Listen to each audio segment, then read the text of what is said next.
I was always comfortable with myself. I never had a self-esteem issue. I always thought I was the healthiest. But I think in December, I just looked at myself in the mirror and I was like, you could do better. You know, not only for myself, but for my husband, for my daughter.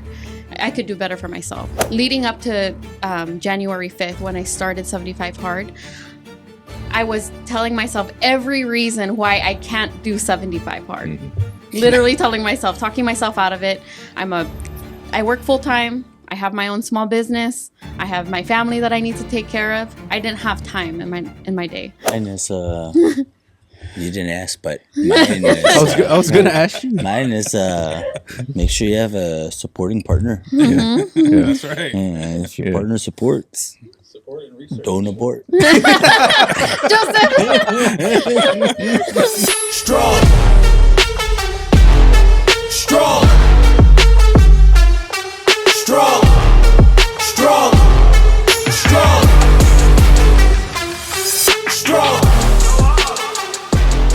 Strong. What is up, guys, and welcome back to the Nesian Built Podcast. The Baldy Boys are back for another one. And today we got a special treat for you. We got some people in the building that I've known for a long time, pretty much since the time that I moved out here to America, to the States, to the mainland. And I've basically grown up with them since being an 18-year-old cat, and they were in high school at the time when I first met them. But I love these guys, and I've been super excited to have them on. I actually didn't even know the male part of the group was going to be on the show today, but he's here, and it's going to be a good one. So today we have Kayla and Ping DeLong. Welcome to the motherfucking show, guys. We made it. Yeah. Took a lot of convincing, but we made it. I know. We brought it up to Kayla not too long ago. It wasn't even that long ago, but they were doing something that I didn't expect from Kayla because it wasn't really in your realm, you know. But since she did it, I really wanted to get your experience with it all. Ping already went through it, but I think also just talking to him over the weekend, he had a different experience this time around. So I definitely wanted to dig into all of that, and I'm glad this fool decided to jump on. Look at him. He's ready. But yeah, we're gonna talk about a lot of different stuff, man. Like I'm excited for it. I think it's gonna help a lot of people, and I think it's gonna resonate with a lot of people that need to hear you guys' point of view on what you guys went through. Yeah. But first off, we're gonna start with if you guys could just, for the people that don't know you, that are tuning in, if you could tell them a little bit about yourself, who you are, where you're from, what you do, kind of thing. I want to hear this intro here. I'll go first. Yeah, let Kayla go first. So I'm Kayla DeLong, and Ping is my husband. We've been married for 7 years and together for 21. Wow. Yes. But who's counting? He'd say we've been together longer, but I broke his heart. But it's still counted after you guys broke up. Yes. He still counts those years. We live in Salem, Oregon, and we're originally from Saipan. And we have a 5-year-old little girl who's our world and our reason. Yeah. My name is Ping. Just kidding, it's Joe. Joe Dog and Hole. Just kidding. Joseph DeLeon Guerrero, and I am here. Yes, you By are, choice. sir. By choice. He was so in and out when we were talking about him coming on. So initially it was supposed to be my wife, who was actually sitting on the end of the table here, not in camera's view, but she was supposed to come on and be with the two of us and Kayla. But after talking to Ping the other night and the way he was talking about 75 Hard and everything, had to be on. He had to be at this table, and it's uncomfortable for him. Look at him. Look at this uncomfortable shit. That's why, and that's what we do here. Make people we don't make people uncomfortable. We help them do uncomfortable things to open Do up hard their, shit. Yeah, There it is. There it is. Yeah, I'd rather work out than do this. So, like I said, when I came out to the States, Kayla's family was one of the her dad, which I'm sure a lot of you guys would know, is the very popular singer from Saipan, Kelvin Duenas. He was one of the first people to reach out to me, and he was like, their whole family was just the fucking sweetest and like the best thing. Like for us, like me and Preston, and you know the young boys coming out from Saipan and never being out in the States like that, and coming out here and just growing up, and their family like helping us, like guiding us young boys, and just being just the nice, always fed us, always made sure we were good and everything. But Kelvin was the first one to reach out, maybe because he wanted me to play on his softball team, but even if it was just because of that, it's okay. That's how it started. I was cool with it. But Kayla and Ping just did something that we talk about a lot here, and we always talk about, you know, doing hard stuff, doing, you know, things that are uncomfortable, that things that we don't think we could accomplish. And I think that was something for you. And I think initially, because Ping did go through it, like I said, but I always hoped you would do it. Me and Ching have talked about, we always hoped that you would do it. And I think we're definitely happy that you decided. But the thing that I want to ask first is, what made you finally decide to do 75 hard? What was the thing? I think it was in December. I was always comfortable with myself. I never had a self-esteem issue. I always thought I was the healthiest. But I think in December, I just looked at myself in the mirror and I was like, you could do better.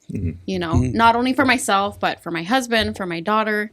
I could do better for myself. And what people don't know is I'm also a nurse, so I have to practice what I preach.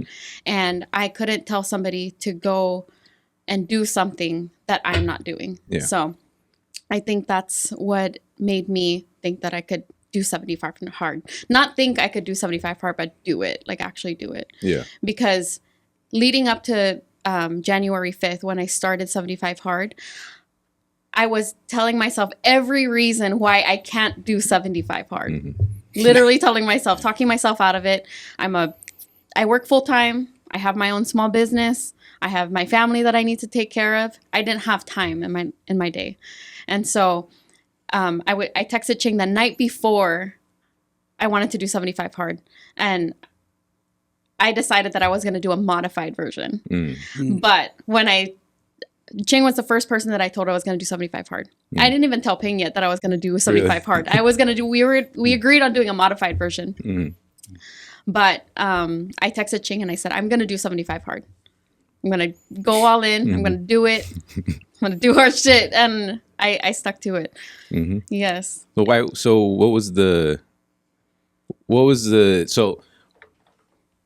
what did you think you were going to get out of the modified version that was going to help you compared to if you just went all in and did? It was a compromise. Yeah. Why was there a compromise? Like, what did you think you were going to get out of it that way? I think just working out. Like my biggest thing was I was already eating healthy. Like I'm not like a binge fast food eater, but I just wanted to add movement into my life. Yeah. And so I was like, if I could do it at least once a day, 7 days a week, then I could do it. But I was like, I need to stick to something. Yeah. So what was your past, like before doing 75 hard? Like when it came to fitness, what was that? What was nothing at all? Right? Nothing at all. Yeah. Before 75 hard, I never worked out. We maybe go on walks, but that was the majority of it. But I would stay home. I was so busy, occupied with everything around me, and I was not moving. Yeah. I was not moving. And that made me think about getting active. Yeah. Yeah. So you basically from nothing, right? Like nothing. No fitness experience. No fitness experience. Yeah. I've never ran since high school, but in high school it was because I had to pass PE. Yeah. I don't even know how to run. I still don't know how to run. She didn't run in high school because she has asthma. Oh yes, that was another reason why I talked myself out of it. I have asthma. But I did it. Yeah. I taught myself. What was the modification that you were going to do I was going to drink a half a gallon of water. I was going to do one workout and read. But reading is not a problem because I love to read. But that was what I was going to do. That was the compromise. Yeah. Once a day and half a gallon of water. And the night Which before, still would have been something. Yeah. Yeah. To start. it was a Yeah. start. Something. Yeah. Start. Yeah. But I wanted to feel proud of myself. Yeah. Even owning my own small business and being proud of where I was not proud of myself, and I wasn't confident. Yeah. Mhm. So I wanted to switch that. Yeah.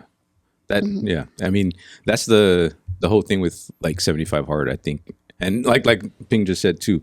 I think like me and Mark always talk about starting small. Mm-hmm. And even if you did the modified version, It's something. all about it. Mm-hmm. Because it can make a change. Like it could lead to doing the full 75 hard, Mm-hmm. right? But I believe anybody can do 75 Mm-hmm. hard. It's really not that hard. You just have to commit to the daily process.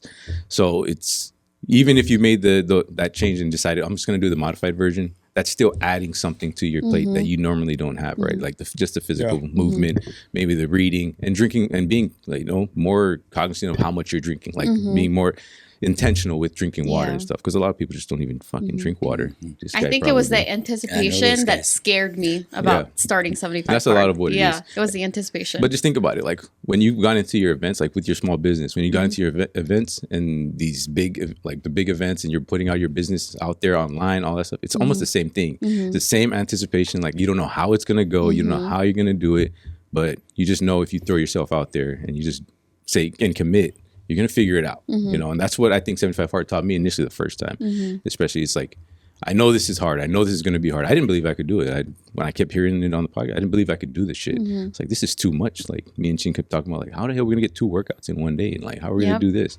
But once the we family. committed, with the family and everything and work, and we already had Nesian built going, how are we going to figure this out? But when we did it, was it hard? Sure. But now it's gotten to the point where the baseline is different, just because you kind of lived that lifestyle and you kind of done it and you proved to yourself that you're capable. So it changes everything, and I was really wondering, especially since, you had to change and do all this stuff in addition to your business, work, dealing with, and taking care of your parenting, parenting this guy too. Like what was the day-to-day like? And like, what was the day-to-day like? What was the struggles like that you went through that, maybe you didn't expect, maybe you did expect, and how did you deal with it? What I didn't expect was the commitment, but what I learned was how much time I wasted in my day. Yeah. Big time, Because, oh my gosh, when I had to plan my day out, I was like, okay, this is what I'm going to do. I work at 7 a.m. I'm going to wake up at 5. I'm going to work out. And that's just what I did. I added it to my daily life. And what I didn't anticipate was how good I felt after my first morning workout. Even if it was light. In the mornings, it was like a mental clarity to go out and walk. Just walk. I didn't even have to run. Yeah.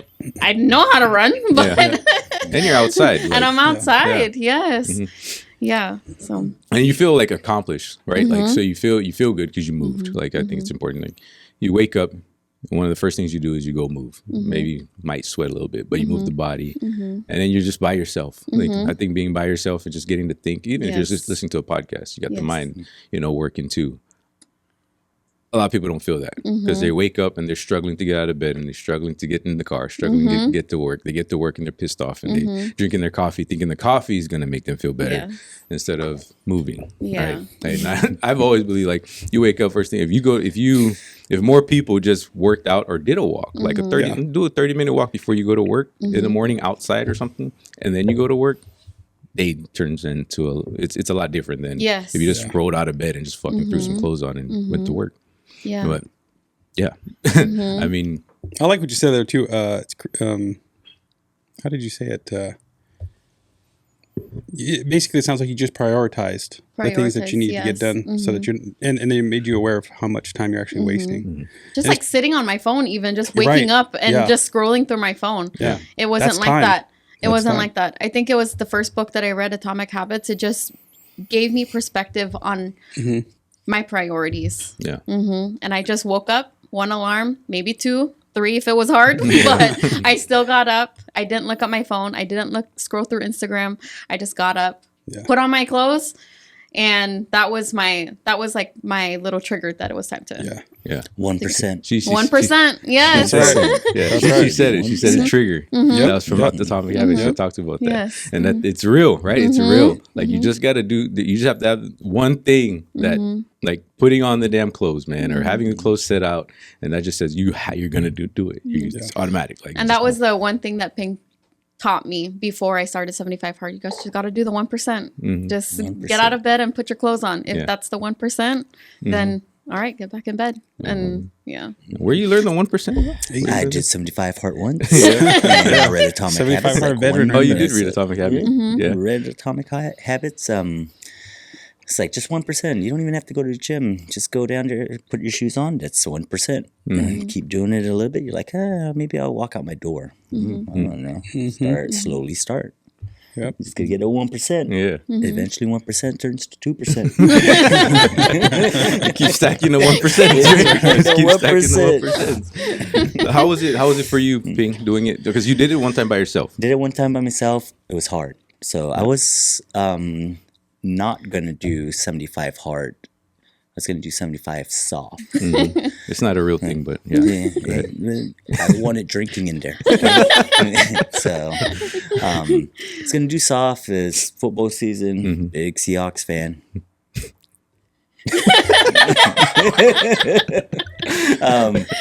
But I was like, I gotta drink. I can't do 75 hard. I can't start it now. I can't start it now because I gotta drink. And the Seahawks are in the playoffs. I remember. Playoff going. It's like, maybe I gotta drink. I don't mind working out and doing this stuff, but I gotta drink.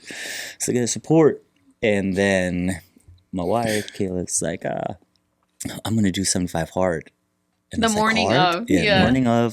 Didn't tell me nothing. Gonna do 75 hard. And it's like, F this shit. I know 75 hard. 75 hard sucked the first time. And it's like, oh man, if she's gonna do this by herself, she's gonna do 2 workouts a day. And I have to wake up and go do all that. I know it sucks. And with her never doing nothing, right? I was like, I gotta be there for her. And I was like, you gonna go walk? I'll go walk with you. Yep. You're not gonna drink beer? I guess I'm cutting it out too. I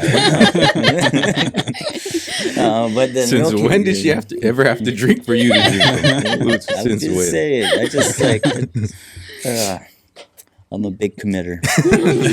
Been together with her. What'd you say? 22. You gotta double check. 22, maybe almost 24, right? But yeah, just tell me something once. I'll tell you yes or no. Other than this podcast, because I said no the whole time.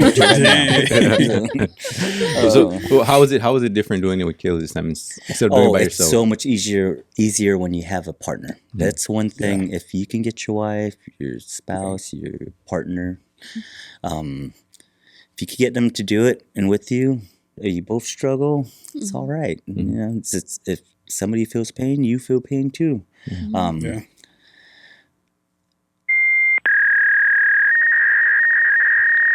Drink You your gotta beer. cut that Drink your beer. It's like, I think It's coffee. He stalled out. He stalled out. He was on a good roll there. No, I think so. Like what Ping's saying with it's not only that it makes it easier. I always believe if one person in a relationship is doing something like that, like 75 hard, I think it's the best thing for both people to do it because I think it's. Not that it's fair. That's not the thing. Not fair. But the deal, like for one person in a relationship to be trying to grow and the other person not, that's terrible for a relationship. And every time I've done 75 hard, she's done 75 hard, and we're basically going through the struggle together, and it makes the relationship even stronger because, and then there's intention behind every day, right? Like so, me and her are always talking about what we're dealing with and the stuff that like how are we going to go about our day. So we also have to figure it out, like with the kids and how I'm going to come to the shop and how that's going to work. And I'm sure that's what you guys had to do too, right? So there's a lot that goes into it. And that's why I think that it shouldn't be one person growing when the relationship's going. Like if one is going, it's almost like one is running away from the other if it's that, you know, and one is slowly leaving when you get to a point, especially mindset wise, if the mindsets aren't together, like this is me and her, like I've noticed that we're very in tune now compared to where we were before. Because I was the one that was like, I was the one holding us back. Even though I was kind of someone that was disciplined in certain ways, it wasn't the ways that would have been better for us to grow together. It was other ways that were, I had my faults, like really bad faults, right? But you guys doing it together, it's like we know other people that have tried to do it one person in a relationship. Yeah. And then it's hard, right? Because the other person's not doing. Because it's like also like imagine like the eating, like the dieting, right? Yeah. One person's at the table eating fucking whatever trash, garbage, and then the other person is eating healthy food, and then you're not having meals together, or you're debating on like, oh shit, man, you can eat that, and then you're making it even harder for the person that is doing it, because then they want to eat that shit with you. Then they start coming up with excuses like, I don't like this, that our family's not, we don't feel together, and then you start eating the shit instead of the other person joining you on the other side. Yeah. So I think it's the best thing, one of the best things to do, like as a couple. And if it happens other way, I think it really sucks. I think it could be bad. It could turn out bad. But you and Heather did it. I did my first round by myself. Yeah. And then the second round, she did a modified version. Okay. Yeah. And the only thing she didn't do was the daily photos. That was about it. She did everything else except for the progress photos. Yeah.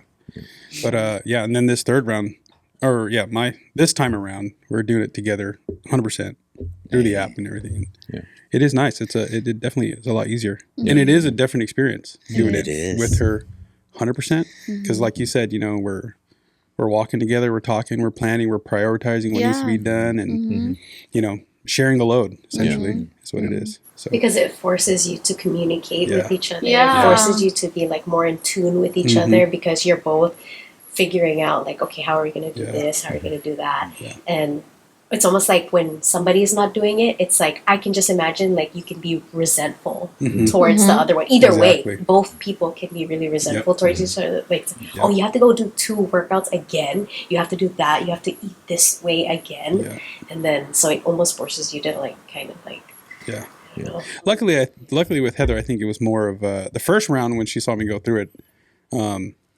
There was a struggle there. I think for both of us, you know what I mean? I'm going through something and she's just doing the normal, the everyday, what we've always done. And there's a change now.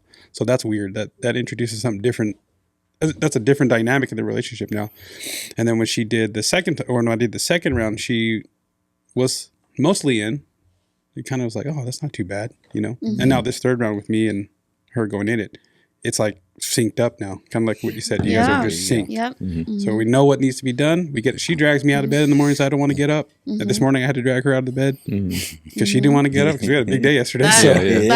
Keeping each other accountable. I think that was the biggest thing for us was, okay, we got to go do our workout. Or do you want to watch Camila? Or does Camila want to come to the garage with us? Or are we going to go out together? Are we all going to go out together? So involving our daughter, I think, really helped us too. So, because she kept us accountable. Whenever I was like, all right, mommy's going to go on her walk. He goes, you mean run? And I'm like, I guess I'm running today. and that I did. I ran that day. And I mentioned that to you, like when you were telling me like, like when we were texting and you were telling me like, oh, what day? That for me, that's the big thing, man. Like the kids seeing that, because we were all kids that had parents that just did other stuff, and we weren't around that stuff. And no fault to them. Like it's not like they knew. Like they just lived their life, and it's nothing against parents that did that or did whatever they did. It's different times. Yeah, it's just different. Like I just think that we're more aware of certain things now, and we're just trying to make changes. And then we want our kids to be able to implement those changes, and it not be such a hurdle, or like there's obstacles, like big obstacles in front of them, like they've never seen it.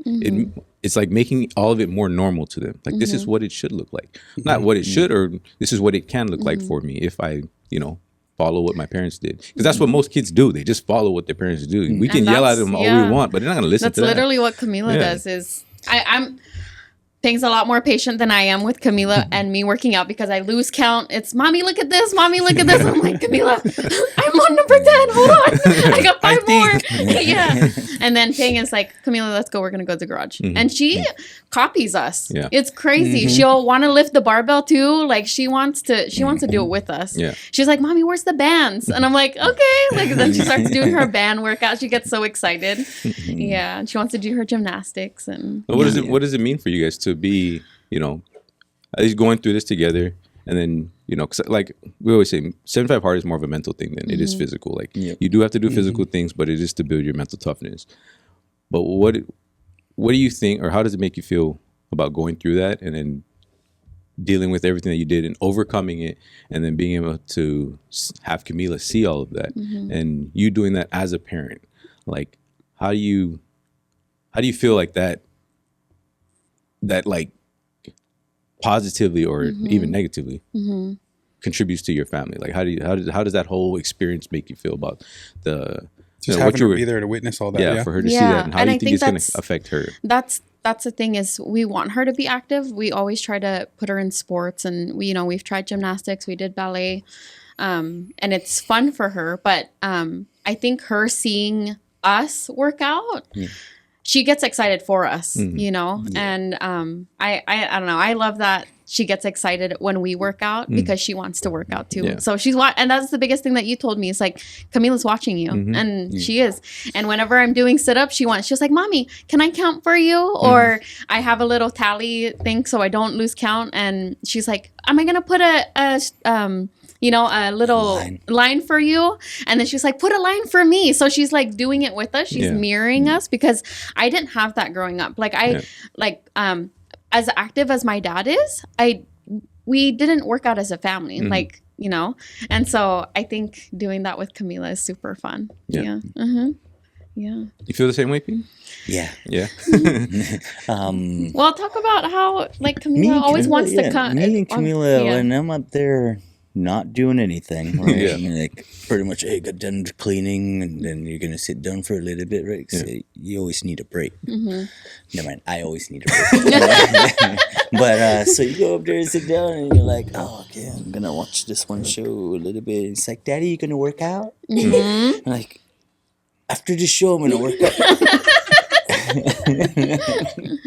But then I'm like, okay, yeah, let's go. It's like, I'm gonna do my gymnastics. So when I work out, so I have power rack, right?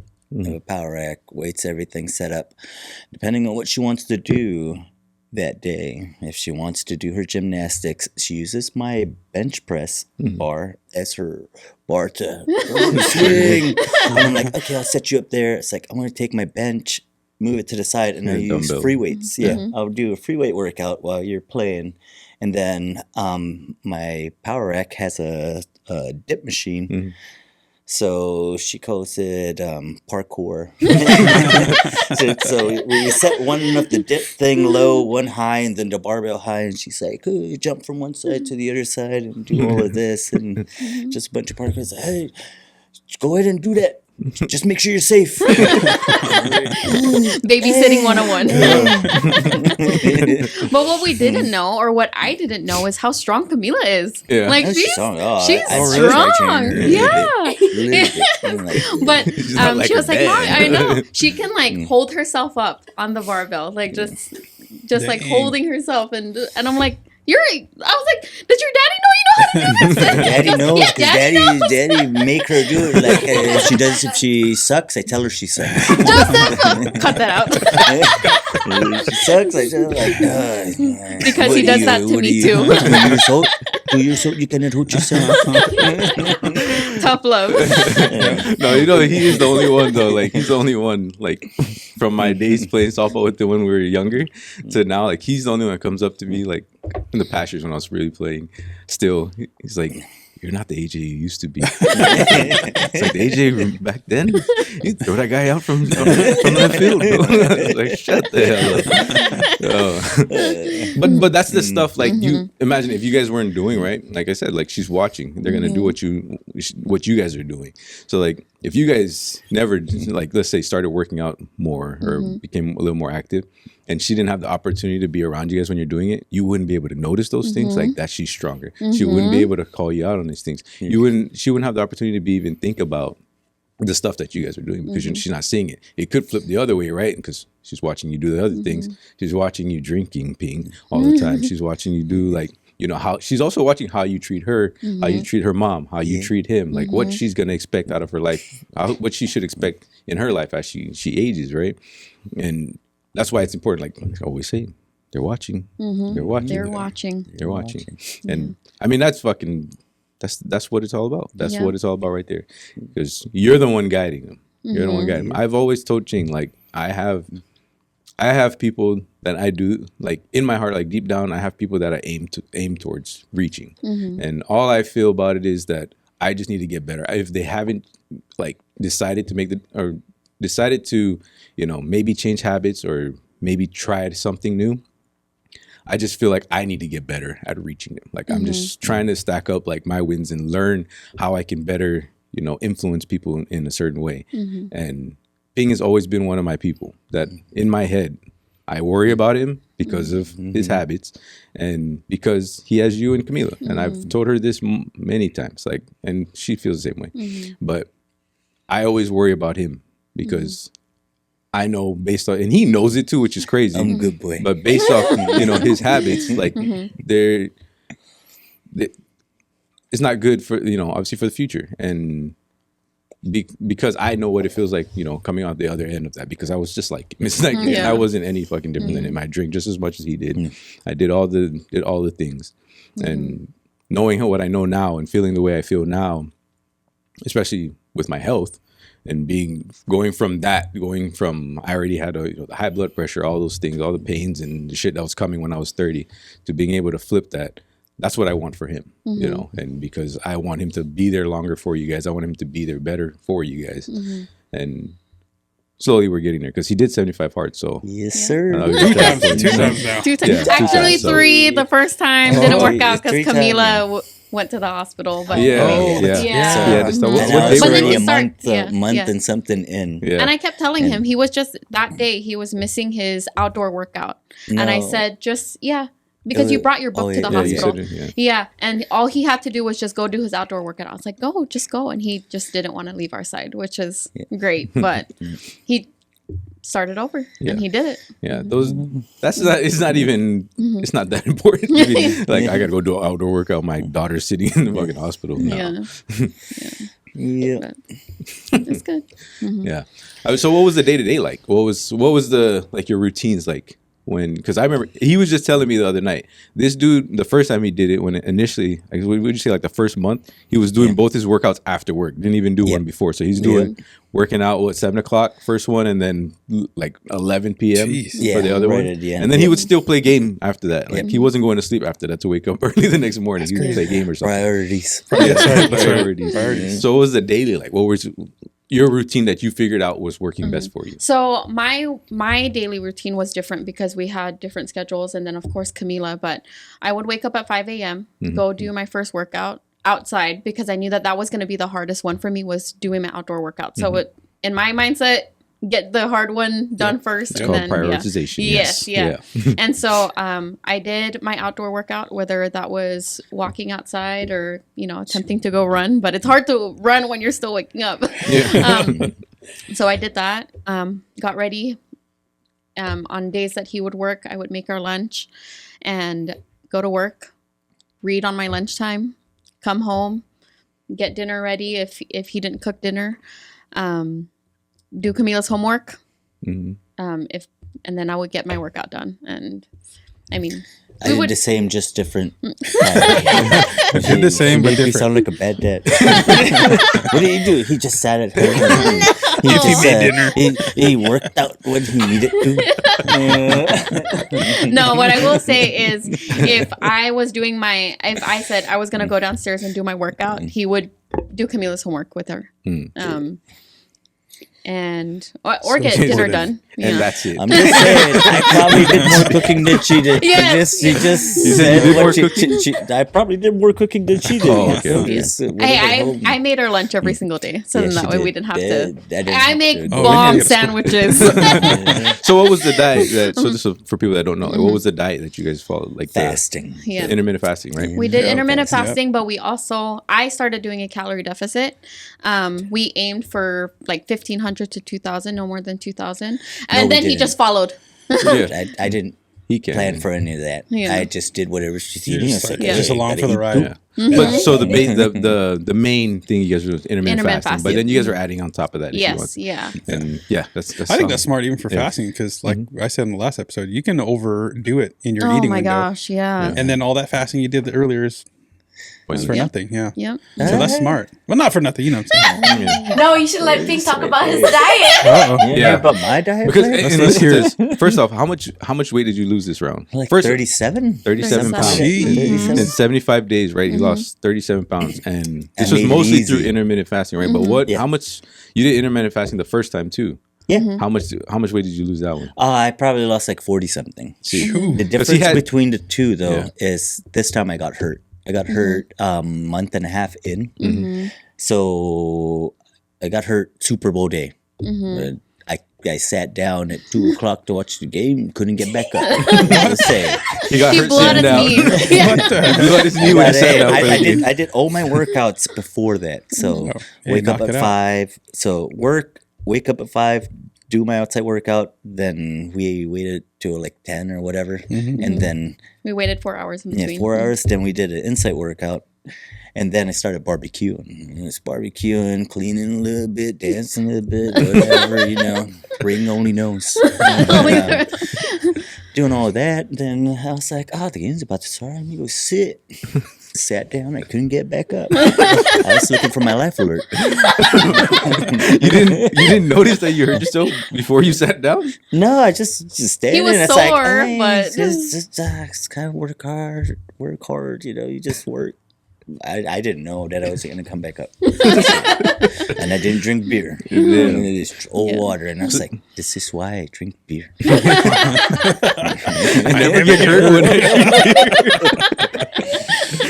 Super Bowl day, I was telling myself, I was like, there's no effing way I went all this time throughout the whole thing, like The whole season. Whole season, I'm not gonna drink beer 75 hard, and then the Super Bowl, you're gonna mess up your leg, and you cannot get up, and you're like, no, I should have drank beer the whole time. It's gonna fail anyways. But yeah, no, I said I couldn't get up. Was pooping with one leg in the air. It was bad. It was so bad. But I think to for encouragement is Ping did not stop even though he had a really bad injury. Like he still attempted to go on a walk even though it was really slow. He still did his 45-minute workout outside, brought the bench outside, and did Weights, whatever he was doing. Everything. It's like I can't walk too far, but he didn't stop. They just gotta be outside, right? Yeah, You walk that's a right. few away, Yeah. a few steps from the house. Okay, yeah, this is good. I got sun, I got everything. It's outdoor workout. You're in the It elements. didn't say- Yep, it didn't say in the where it elements. had to be. You didn't have to. Yeah. Just made it work, and I was like, I'm ready to just keep pushing. Yeah, you managed Yeah. it, man. Like Yeah. that's, and you didn't make it an excuse. You No. just worked around and did what you could. Yeah. I think most people could make that an excuse, and they're just like, "Oh no, I gotta rest up and heal, and not do anything," and that's better for them in their mind. And I already knew that in my head, I was like, if Pink's gonna fail, like I'm gonna fail too. I was like, if he's gonna stop, then I'm gonna stop too. So then that way we can do it Aw. together again. But then he didn't stop, and I was like, well, guess we're going. Yeah. Yeah. Were you hoping he stopped? No. Yeah, because you I guys was are a month listening in. to the Andy's podcast, and he said that people do it pregnant, people do it without limbs, or Yeah. and I was like, dang. He doesn't need that knee. I didn't need that. Chop it off. So I just kept pushing. So you lost, you lost all that weight, but you didn't tell us what your diet was. Intermittent fasting. What were you eating? Tell us about your little secret. Oh, you want to know mine? Yeah, I want to know your little secret. I That think Kayla was you pissed hers, off about yeah, because hers is different than mine. Mine is, you lost all that weight, right? Doing it. It was intermittent fasting, right? That's the base of it. But yeah, fasting is you just gotta eat it. You got a time frame to eat. Mine was between 12 and 8, right? I want to say like a week in, I came home work late, didn't even get to eat. And it's just like, I came home past 8. So I was like, if this shit, I'm hungry. And I just started, right? Because I eat a lot. So, but I'm going to fail if I eat, whatever. It's like, oh, okay. But my fasting, 12 and 8, it's usually have 2 cookies. 2 cookies. This is a big thing. it's a big Costco cookies. Costco, This is his yeah. favorite. No, Cookie no. Monster. Costco cookies like 6. So they're tiny, Like the tiny little ones. ones. Oh, I was thinking the Tiny. big one, the double chocolate chip. Oh, probably Yeah. two that. But I eat usually sandwich. Kayla makes sandwiches for me every day. Every day lunchtime sandwich. Then go for whatever. And if I'm gonna get hungry, get cookies. I don't know. I'm like, As long as it's in the window. bucket, within the window. Within the window. That don't matter. That's Like, right. it's a sandwich, and then I'm like, Camila, what do you want? Oh, you want this? Oh, you want ice cream? Yeah, me too. Ice cream. Hey, we eat ice cream, just a bowl of ice cream, and then Tell them about your measurements, though. Yeah. They can't see. It's a podcast. Yes, they can. Oh, so it's like this. As long as you have like this much. That's your portion control. That's my portion control. This much ice cream you can have. As long as you can control it. Yeah. So You can eat it's just like 2 or 3 scoops. You can have 2 or 3 scoops and still lose That's weight. a big scoop. So That's- what does it look like with your hands if how much you can't eat? Like If show you with your eat- hands like what it Oh, looks like. if you want to be heavy the next day, you like do like this and like a circle. So this is supposed to be flat. Like half And a that's circle. the thing. half a is- serving and a full serving. Yes, So- that's the thing that like made me so mad was he That's heavy. could eat what he wanted. I was eating clean. And he would lose 3 pounds the next day. And I'm sitting at like half a pound. Like, what the hell's going on here? I just want to Exactly. How say does that rice work? is really heavy. Rice Oh, is yeah. really heavy because this much rice. I mean, I didn't eat this much rice. I ate like this much rice. But when you have this much rice, it's heavy. But you can have ice cream like this. The next day, okay. like, you have rice like this, no good. so what was your diet like that you So that I was so did, different? yeah. That's a So I diet plan did in itself. intermittent fasting. I started with 14, and then I knew that I can do more, right? So I did a 16-hour fast. Sometimes I think the highest we ever went was 20 hours fast, and that was too much. The minimum was 12. Minimum was no, 16 hour 16. fast. So we would eat at 12 and cut out at 8. But we also did like a calorie deficit. So we ate more clean greens. So we had salads, we had sandwiches, a lot of protein. Basically Yes. eat more and be able to eat more without having a bunch of calories. Like, but this guy's eating cookies. Exactly. But I mean, still, whatever, it worked for you. It bro. worked. Telling you, hey, But he had so much to lose, though. You know what I'm Yes. saying? Like, he I had mean, so just much to cutting lose. out Budweiser. I'm pretty sure he put Budweiser out of out of commission for the 75 They're- days. they're about But to just close cutting down out, Budweiser. just cutting out beer for him was a calorie deficit. Yeah, There you go. Yep. big time. Yeah. Mhm. those are lies. So, are you guys glad you did it?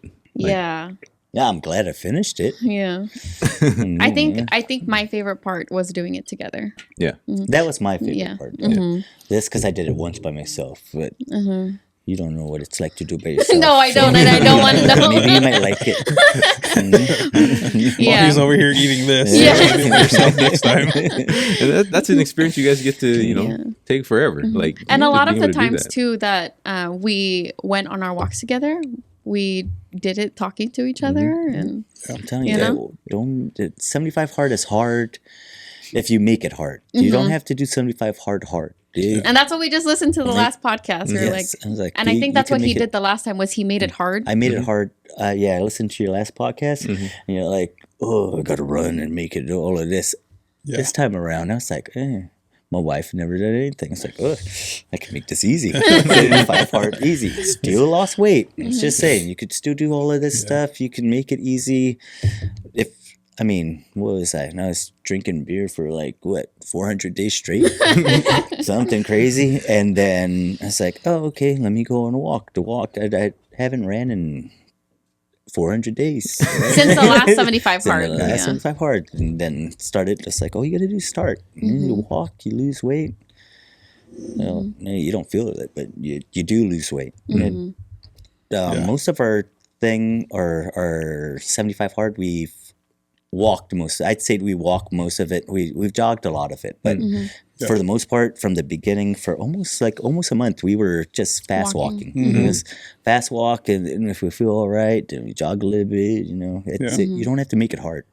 But we also walked in our little neighborhood because it's all uphill.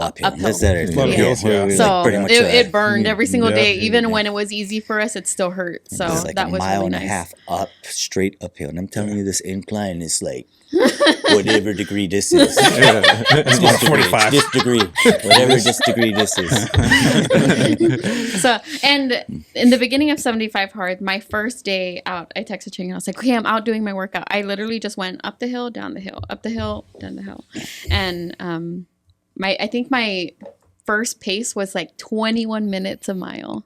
Yeah. Dang. Yeah. And we just kind of improved from there. And I actually ran my fastest yesterday at the Nesian Belt Run Club. Snaps. Yes. Well, It was flat. that's It was yeah.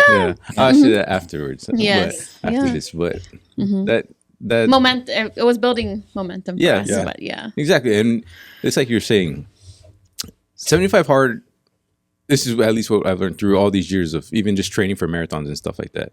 And like I said, that 75 Hard was very different. My first one was very different from, the rest, especially this last one. Because 75 Hard alone is hard because of how you have to manage the stuff. Yes. It's not about the workouts and stuff Yes. like that. Because also, if you go too hard for your go hard for your workouts both times every damn day, You're gonna get hurt. You're gonna get and then burned. you have to Burned manage. out. You eventually end up walking Yeah. at some point. You know what I mean? You eventually have to have some recovery days. Shit, I think the second time is when I started doing yoga. Yeah, because we were training for the marathon. So Me too. My first time around, I was doing yoga more than actually when I did my indoor workout because I was running so hard. I you was just like, wanted to lay down. tired. Yeah. You can do yoga on the floor. I'm starting like this, right? So I'm like, this is easy, bro. Hey. I was doing this time around. I think we did yoga once or twice. Yeah. It's On like, on I our just felt hard more- days. Yeah. yeah. On our hard days, I was like, let's do it's time to do yoga. Yeah. Did you ever have some days where you did two outdoor Oh, walks? she did that all the time. I We've did it done a that. lot Yeah. because I loved going outside, and I think I didn't know how beautiful the place that we lived in. Like we live in the hills, and just seeing everything, I'm just like, oh, this feels so good. You're just so used to driving past everything. Yes, exactly. You slow down and get outside, yeah. Slowing down and just taking a walk and Even the birds, just listening to the birds in the morning, it's just like, yeah. holy crap, they're everywhere. Imagine all the people missing out on all of this. All of it. All this Yeah. stuff because they stay inside or they don't. Just because you went out on a and walk. we've lived in our area for 3 years, and I've never walked up that hill. Dang. But you could see the mountains, Oh, that was there the whole time? I know. The heck? Yeah. I told her about it. Yeah, you told me about it the first time around. I'm I like, told her it was there.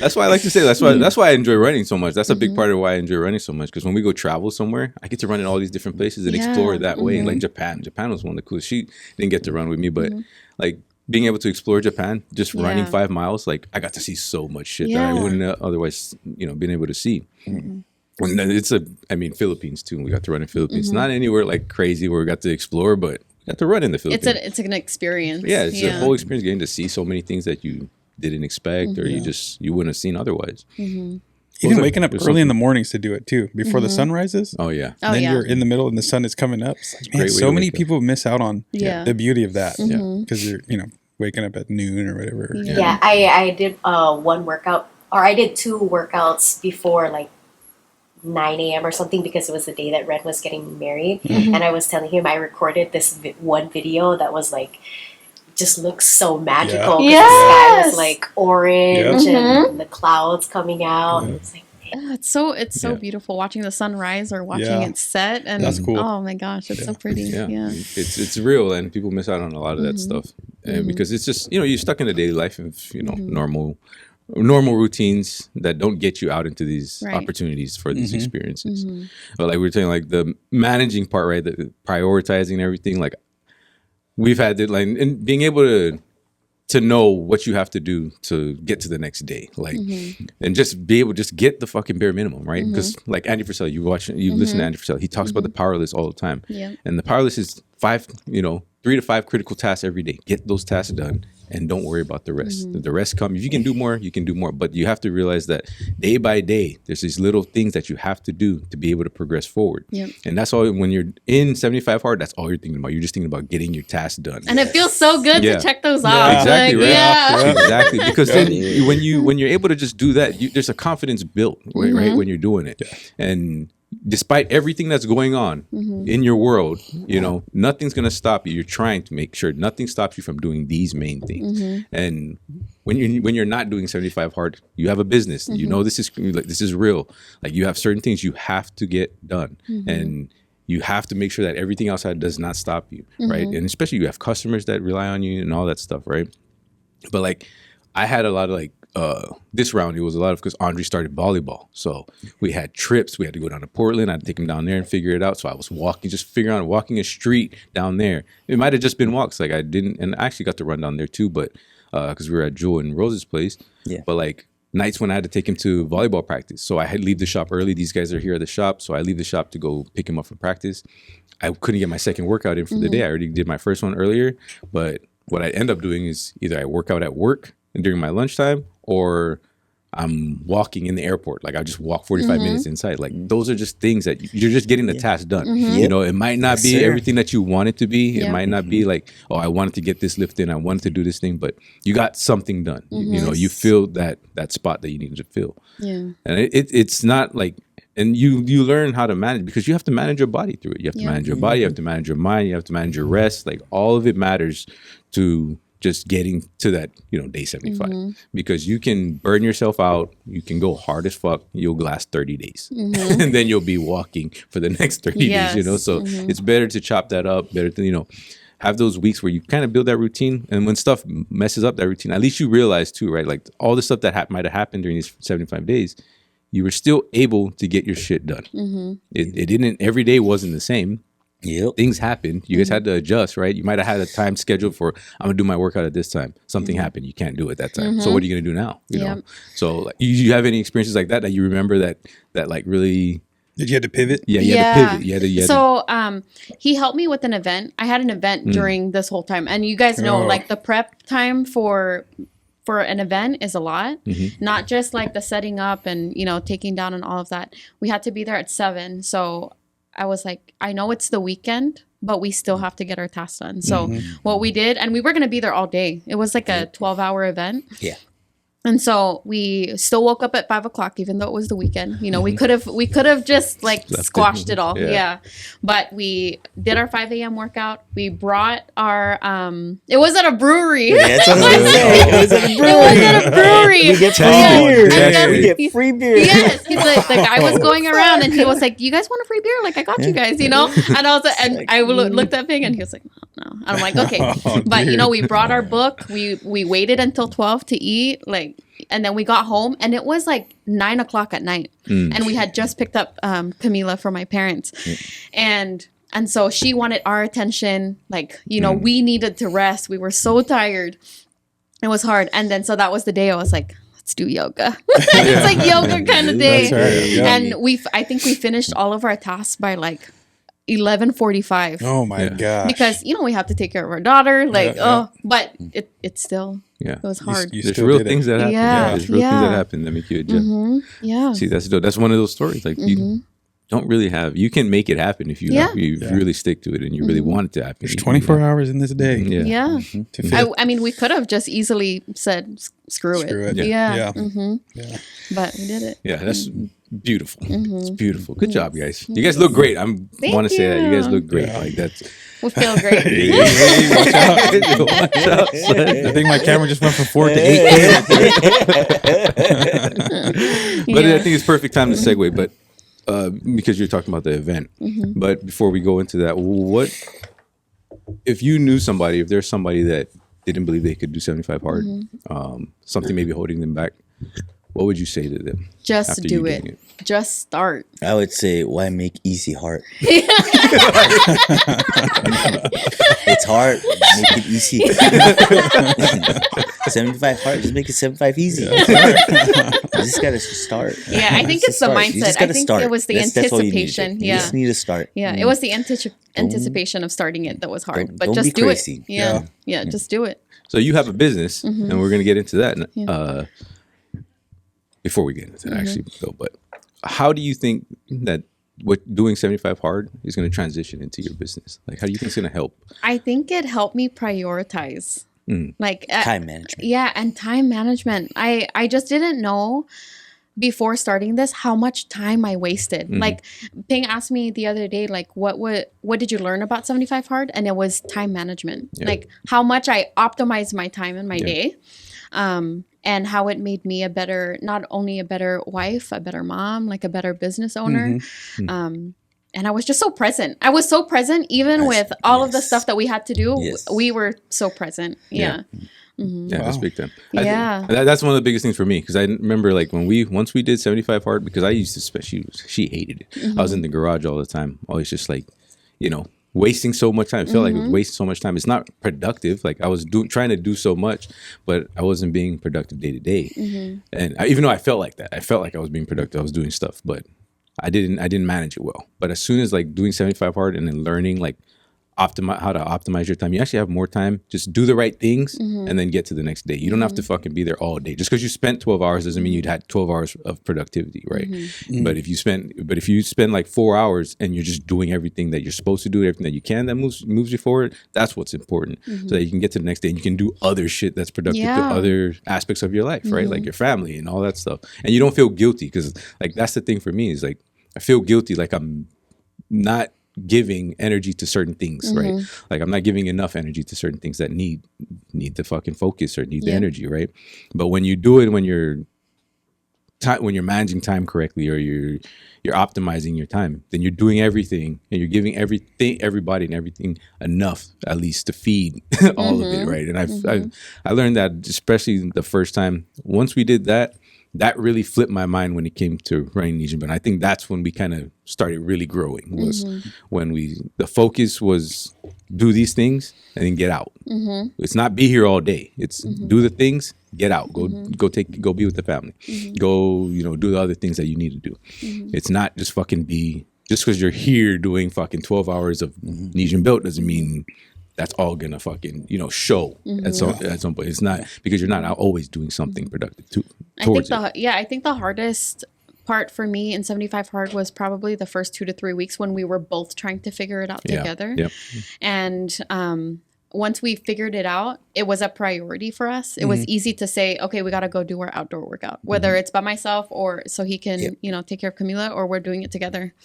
And yeah, and that's the part that most people will quit, though, that because they're trying to figure out, and it's hard. It's hard. The first 2 to 3 weeks is hard because you are trying to figure out how your schedule is going to be, how you're going to create a routine, and especially if something hits you early on, like something unexpected, that's when a lot of people will quit, because it's so outside of what they normally do already, right? And then when you're trying to figure out how you're going to do it, and it doesn't feel like chaos, that's when people mostly be like, I can't do this, so they just stop. But that's the part where once you get past that, you find your groove, it gets a lot easier down the road, right? And then it's just routine. Yeah, it's just part of our day. Yeah.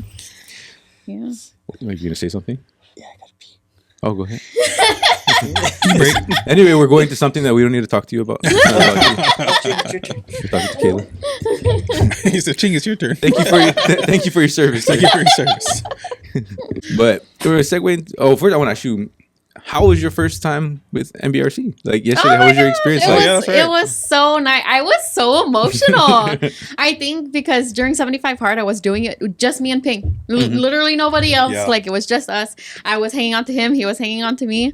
But running with like a group, oh my gosh, it felt so energy. Nice. Yeah. It felt so nice. And Ching, I ran with Ching and she was like, I'm going your pace, so you go. But it made me want to just go because I was watching the kids go. Like that was so fun. Watching everybody go different paces. There was no expectations, right? Yeah. There was no expectations like you need to run this. It's just 15 minutes there, turn around, 15 minutes back. And Whatever you it can was do. so exciting to watch everybody come in and how excited they were to run in and just watching the kids. Yeah. That's so exciting. Yeah. Yeah. I always say that's my favorite part. I always think that's just a big deal. 'Cause Yeah. you know what it's like when we run races and you finish the race, there's a really like, you just went through so much shit during a race, especially a marathon, man. You go through so much shit in a 4, 5, 6, 7 hour span, right? And when you get to that finish line, there's a feeling because you just went through all that. And it's like, God, I fucking finishing. Like, you know, it's done. It was hard. And you're just like celebrating when you get there, right? And I always wanted to feel like that for, you know, for the kids finishing. And it kind of sucked because during 75 hard, I wasn't really able to do that. Like make sure that was happening because I still had to run and all that stuff. But that is kind of the feel I want it to be like. I want every time they finish it, I want them to feel like they're celebrating. You know, even it might not be a crazy fucking run or nothing. I mean, high-fiving people passing by. Exactly. Like, That's how it should be. Yeah. Because for me, we were celebrating that we're out doing the movement. We're out moving. We're out doing it together. It's I want it to be a family feel, and I want people to celebrate that they came out, even if it's 30 minutes, only 30 minutes. I want them to feel like they accomplished something because there's a lot of people we know that weren't there. Yeah. And they're sitting on the couch. Yep. They're not out here with us. So I want to celebrate that they made the decision to come out and do that. And it might just be a weekend here and there, but it's important. And it's important to them and it's important to me. Like I love seeing the fucking movement and I love seeing everybody just being out there. And I know you guys talk about all of the, you know, the sense of community and I felt that and it was just so nice to come out and actually experience it because we've always talked about that we wanted to go out, you know, come out and join NBRC, but it was so nice. It was so fun. It was exciting. I'm glad you guys came. I'm glad you guys got to be a part of that and feel that. Because I want people to know that it's real and it's not just on Instagram. Like it's, you know, like some kind of fake fucking like we're just making it seem like something it's not. Like I want people to know that it's a real thing and we are what we are about. We're not faking none of it. Like all of it's real shit. We're just normal fucking islanders that just want to create some kind of change. And I felt it. You guys are doing good. I'm glad you guys got to be part of it for real. I liked it. You good? Yeah. Are you gonna come back to the table? Yeah, Kayla ran a PR. Ping tried to race me. Ping actually had the balls to try to come out me and I tried to catch him with a stroller and everything. Yeah. I would push the stroller and still beat his ass.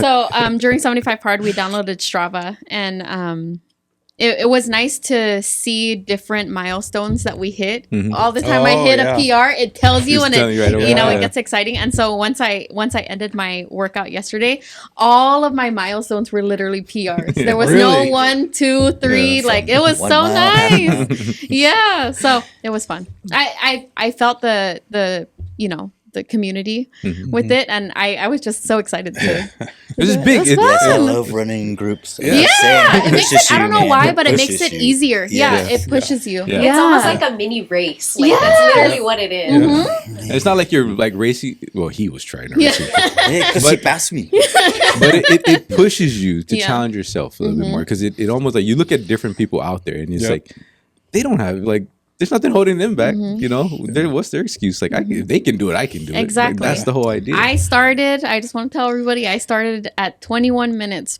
you know, a mile. And yesterday I did it in 10:05. Oh, let's go. That's a good I've job. never read that ever. See, that's a big deal, man. See? I didn't know that. You didn't tell me about that mile. Yeah, 10:05. It was it that's felt so good. Really Yeah. That's really good, dude. Oh my god. See, we didn't, man. That's me. That's the kind of shit I like to hear. Yeah. That's a big jump. How about you? Yes. What was You your? beat us, so What was your? you have Me? to be faster. Yeah. 4 minutes. 4 minute miles. Is it 4 I'm just minutes? kidding. He forgot to turn on his my Strava. Strava app because I lost my. Oh, your ring. Yeah. Oh. So that's like, I put my ring, but Yeah. still But have he time. ran, I'm pretty sure he PR'd Yeah, too you look like- because I probably did PR. Yeah. Because you were saying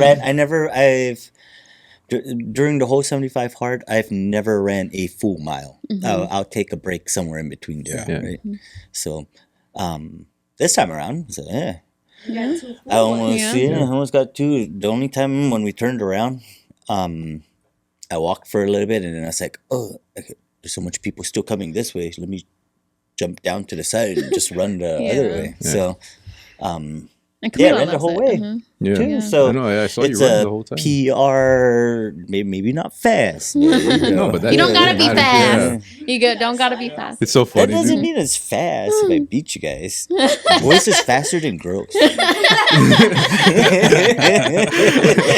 It's so funny because when I said that, so if it's your first time here, just know that we have this saying: if you're not first, you're last. Everybody got quiet. I was like, You're like, oh damn. Hey, it's like all of you guys know we don't care about pace. AJ fucking passed me, and it's like, bro, you guys fast. He's like, if you ain't first, you're last. And I was like, this motherfucker, stroller, and it's like, I'm gonna catch him right at the end. He's gonna have to hit the stop sign. And they're gonna wait. Oh, this guy didn't wait for the stop sign. He just kept going. That's like, fuck, I'm not gonna catch this guy. I already told Rocky. I said when we were like far back, I said we're gonna catch these guys, and then I told these guys we're gonna catch Ping and we're gonna break his heart, Take his soul. Yeah, I told Rocky, I was like, just keep pace. We're gonna stay steady here, and then we're gonna once we get up closer, we're gonna just fast. We're gonna fast and piss him off. Rocky was moving with me, man. I was gonna say, how was that? It was good. I just wanted to like. Oh, he was good. That guy was fucking strong. Yeah, bro. I was keeping a steady pace, and I was he just listening to his going with breathing. He looked good. We were holding a decent pace, like good, easy, controlled pace. And I was talking back and forth with him. He's talking back. It's like, oh, he's good. And then I said, we're gonna speed it up once we pass these guys. Once we get closer, we're gonna speed it up.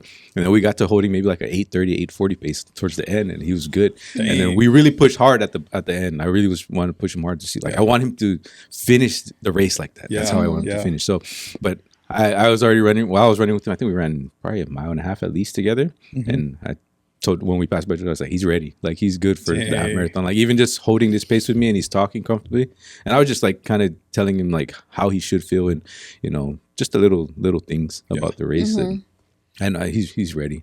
And I mean, I was telling him, like, I can't wait to see you guys pass the finish line. You guys are gonna learn something about yourself that you never knew, man. We even told him like last run club, beat your parents, leave them. If you can beat them. Like just do like Andre. Yeah, like Andre. But let's go right into business. Yeah. You've had business for how long now? I started in November 2023. 2023. So it's So a little bit over 2 years. over 2 years. Yeah. So first off, like what was the thing that drove you to actually start a business? So I've always been crafty. Like everybody knows, I've always been the crafty one. Always the party, cricket. Yes, I was the party planner for party everybody. decorator. Yes. But when we had Camila, it just kind of like paused. Right. I waited for her to go to school, and I had always told Pink that I wanted a laser machine. Like for many years, even before we had Camila, I've always wanted a laser machine, but they're expensive. They're really expensive. Yeah, they are. Yeah. And then it was coming up to our anniversary, and I didn't know that he was listening to what I wanted. I didn't. Wow. He's a great listener. And I knew I wanted it because Camila was going to school, so I had more time. And I got a notification on my phone that there was something that is getting delivered, and I looked at it, and it was the laser machine, the exact laser machine that I was looking at like 2 days before. And I was like, I called him, and I was like, "What are you doing?" And he was like, "I don't know what you're talking about." And I was like, "How did you know that I wanted that?" And he was like, "Oh, I was reading reviews, and I was watching, YouTube. He's a big YouTube review person." And I didn't know that he was listening to what I wanted. And so Ping was actually the one who helped me start it. Because he knew that crafting was my passion. Like that's what I always wanted. And so it came, and my first ever project was a picture of my family on a little wood slice. And I posted it on Instagram. And that same year I got 51 orders. From just for Christmas, from November, I want to say right before Thanksgiving to up until Christmas, people were still ordering from me.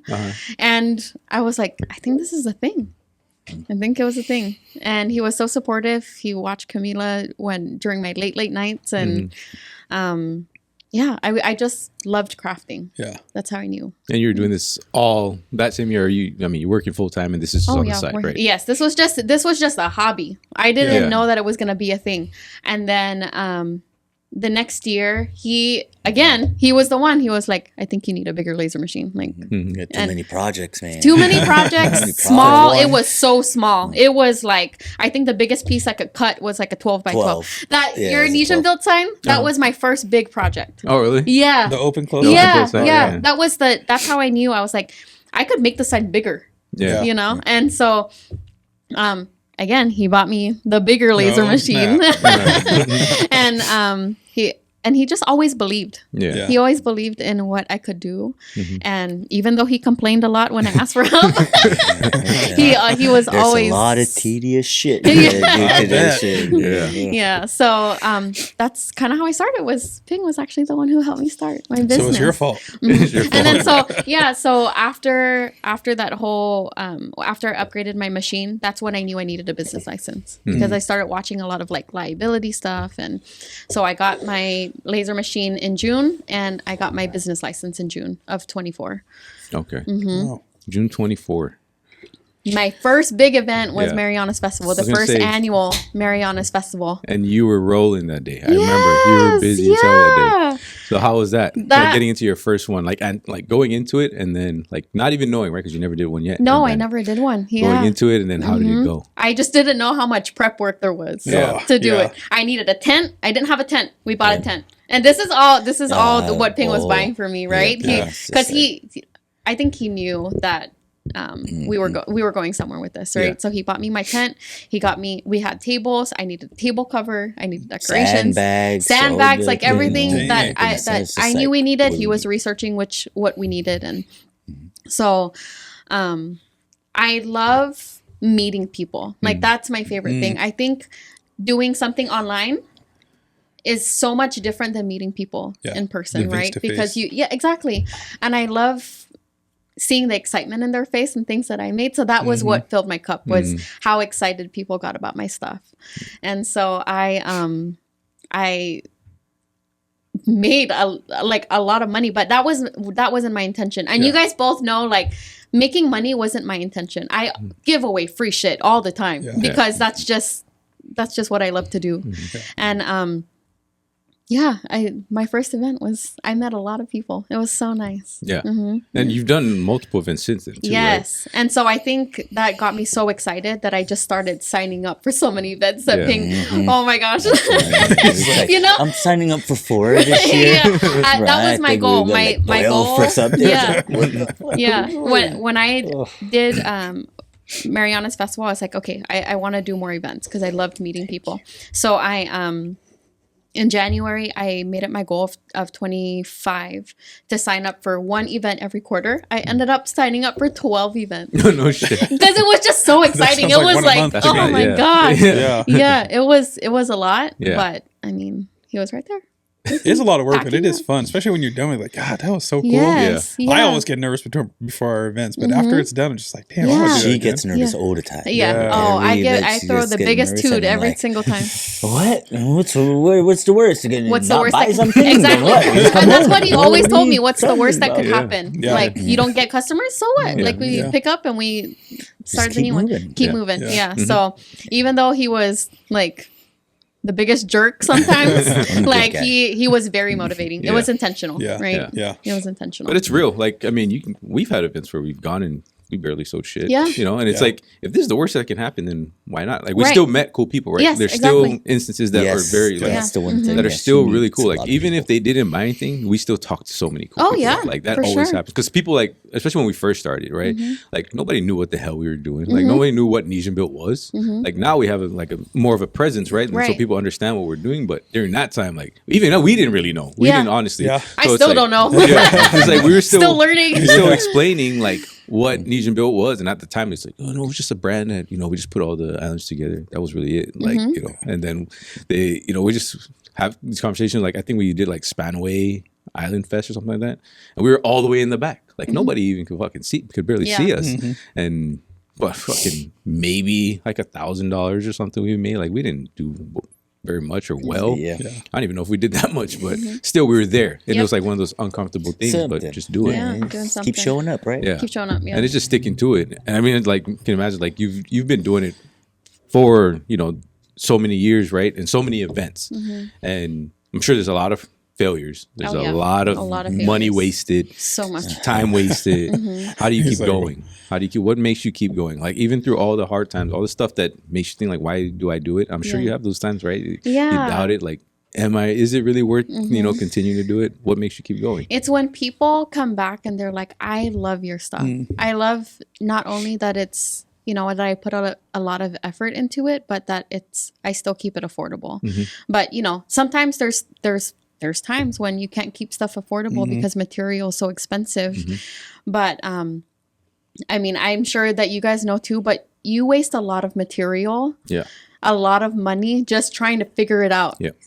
I've wasted so much money. Ping has seen it. I think I waste a lot more money trying to work on a project. Trying to write it off in taxes. Try to write it off. Yeah. But I think it's people coming back and telling me how satisfied they are. Yeah. And then that's when they get, I get the bigger orders. I'm like, they need 150, 175 party favors. And I'm like, babe, you got to help me. He'll complain while he's doing it. But I think she just keeps on going because she loves doing it. It's her hobby. Yeah. It's not my hobby. She just does it because she likes doing it. I'm over here. Yeah. But you like loving her, right? Yes. So you have to do it I too. know. You should love it too. I think that's one of the biggest things for us too. Like, We've I've definitely had our fair share of like losses. With certain big time, things. like thousands of dollars too. And it's like, but for me, it's the same thing. I've had over the years. 8 years of doing this, right? And it's like so many times doubting. So many times, like I feel like like I'm disappointing my family because I'm spending so much time away from them, right? Oh yeah. On 100%. something that's, are we getting a return? Like stuff like that, like just all these doubts. But it's always and it's like weird because it's like I can be down deep, right? And I can be feeling like, fuck, we've had the conversation not too long ago about possibly shutting it down, going a different route. And it's like God sends these messages at the right damn time, man. Like I'll go from like, okay, maybe, sales aren't up and everything. I'm like, fuck, dude, what's going on? Like, what am I not doing, And thinking like, man, maybe it's time to shut it down. Like, I don't think people like really mess with us anymore. Yeah. And then I get a message like something like, dude, you guys podcast just, help me out so much. Like, I love what you guys are doing. And then, or like somebody reaches out, can you guys sponsor us? Like, we really love what you guys brand is doing, stuff like that. Yeah. So it's like, it's things like that. you just have to stick to it. Like, right. It is hard. It's hard because it's a lot of time. It's a lot of energy. Yeah. And there's a lot of people involved, especially like with the brand now. Like there's a lot of people involved, and then there's a lot of people invested in, know, what you do. Like Ping, in your family. Like, Camila's invested too, whether she knows it or not, because now, your time is now with the business instead of with her. She's invested. Yeah. And it's like, you start wondering like, should I not do this anymore so I can spend more time with my family? Yeah. Should I do all this stuff? But, like that's the times where I think God knows like, okay, he needs me now, or she needs me now. Yes. And stuff like that just happens. Like good stuff just happens. Yeah.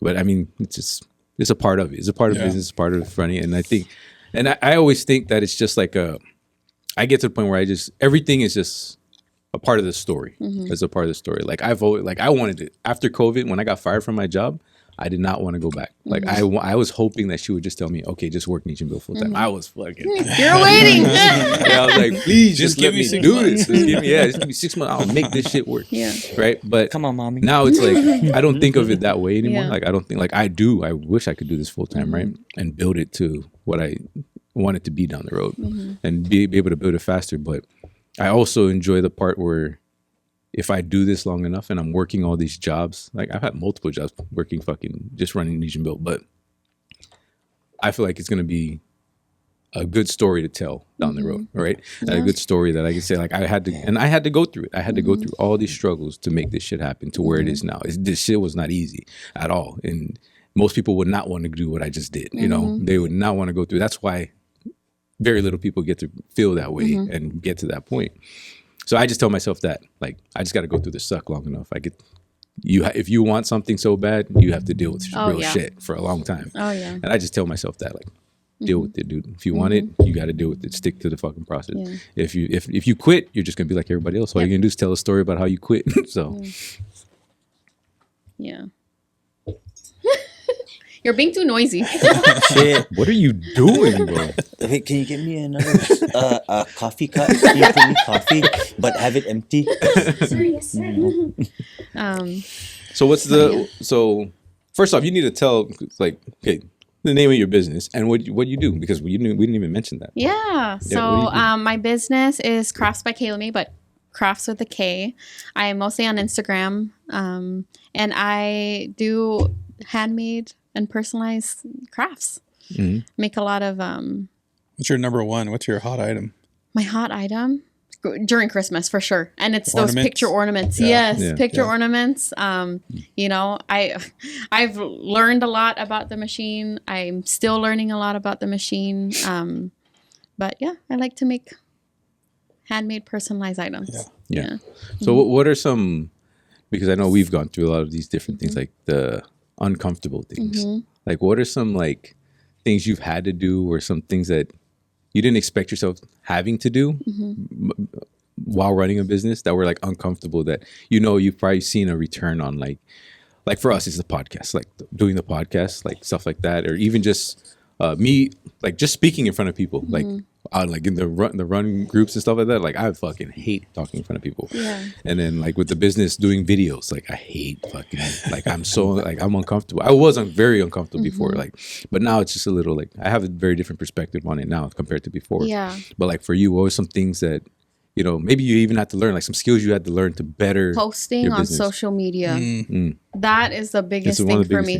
Because I'm not a social media person. I don't really post a lot on social media anyways, but that's where a lot of my business comes from, because I only have an Instagram page, and it's making the reels, taking a picture of the products, and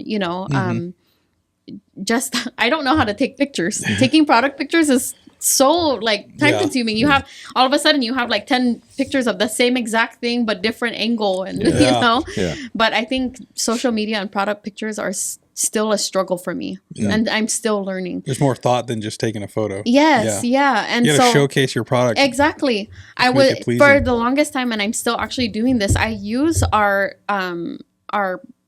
entry table for my pictures, and then I was like, I need more lighting. Then AJ told me about a light box. I was like, what the heck is a light box? And I bought a light box that same weekend, and I use it a lot, but there's only so much that you could use. And so I bring my stuff outside, and just learning about lighting and crappy pictures.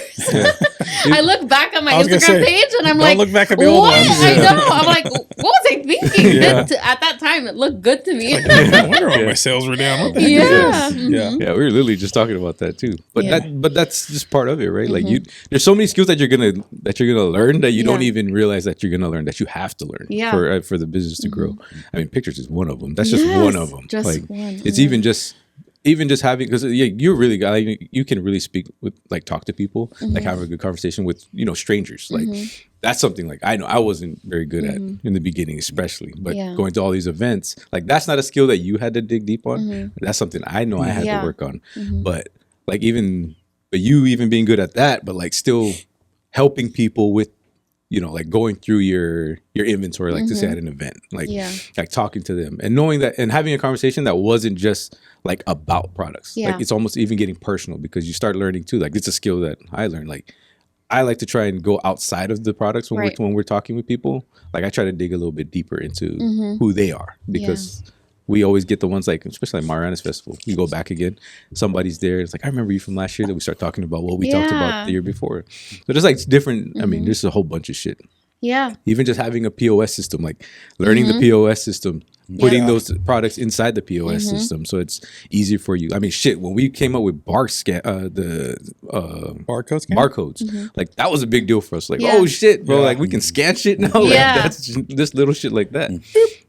I mean, there's still things that I think even with how your business runs, because you don't even have like an online website, right? No. See, so like I need it. That's something that I've always like thought about with you, with yours, to like kind of streamline everything, make it a lot easier. Like having a website where you have products that you have like your ready to go products, where you can, all you have to do is just throw it in. You have already prepped items. All you have to do is throw it in the engraver and with their custom thing, and then that's it. It's easy to go. Like that's my goal. Is to get my website. I'm always here. Like I said, I'll fucking talk to help you out with that.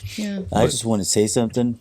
POS stands for point of sales, which is your cash register. Yeah. I didn't look at know you. anything about that. If we're talking about people from the island, no, people don't know what POS is. So I'm just saying. Yeah. I didn't know Sorry, what it Krafts. was. Like a point of sales, which is your cash register. That's what we're talking about. Make sure Good job. we're all on the same page. Yeah. Yes. We're all on the same Yeah, page. but I mean, it's hard. It's hard to prep all of your stuff, and I don't know.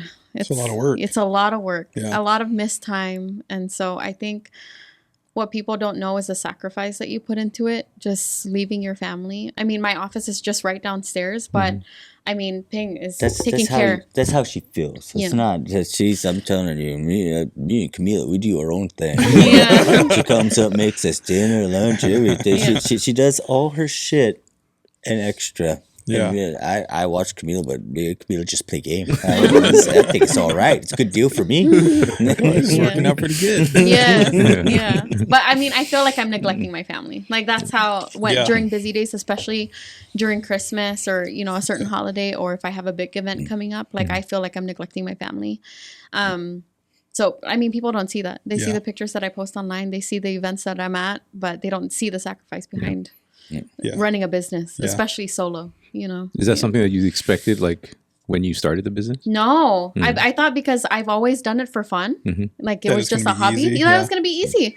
Yeah, but what you don't know is that, you know, you spend a lot of time with your business and there's people that are going to be upset and there's things that you have to redo and there's money that's going to be wasted Yeah. and some lessons that you're going to have to learn, you know, Yeah. during the way. And that was really hard. That was really eye-opening because as you guys know, like I'm the biggest people pleaser. And if somebody is upset about something, It like sucks. it really sucks. Yeah.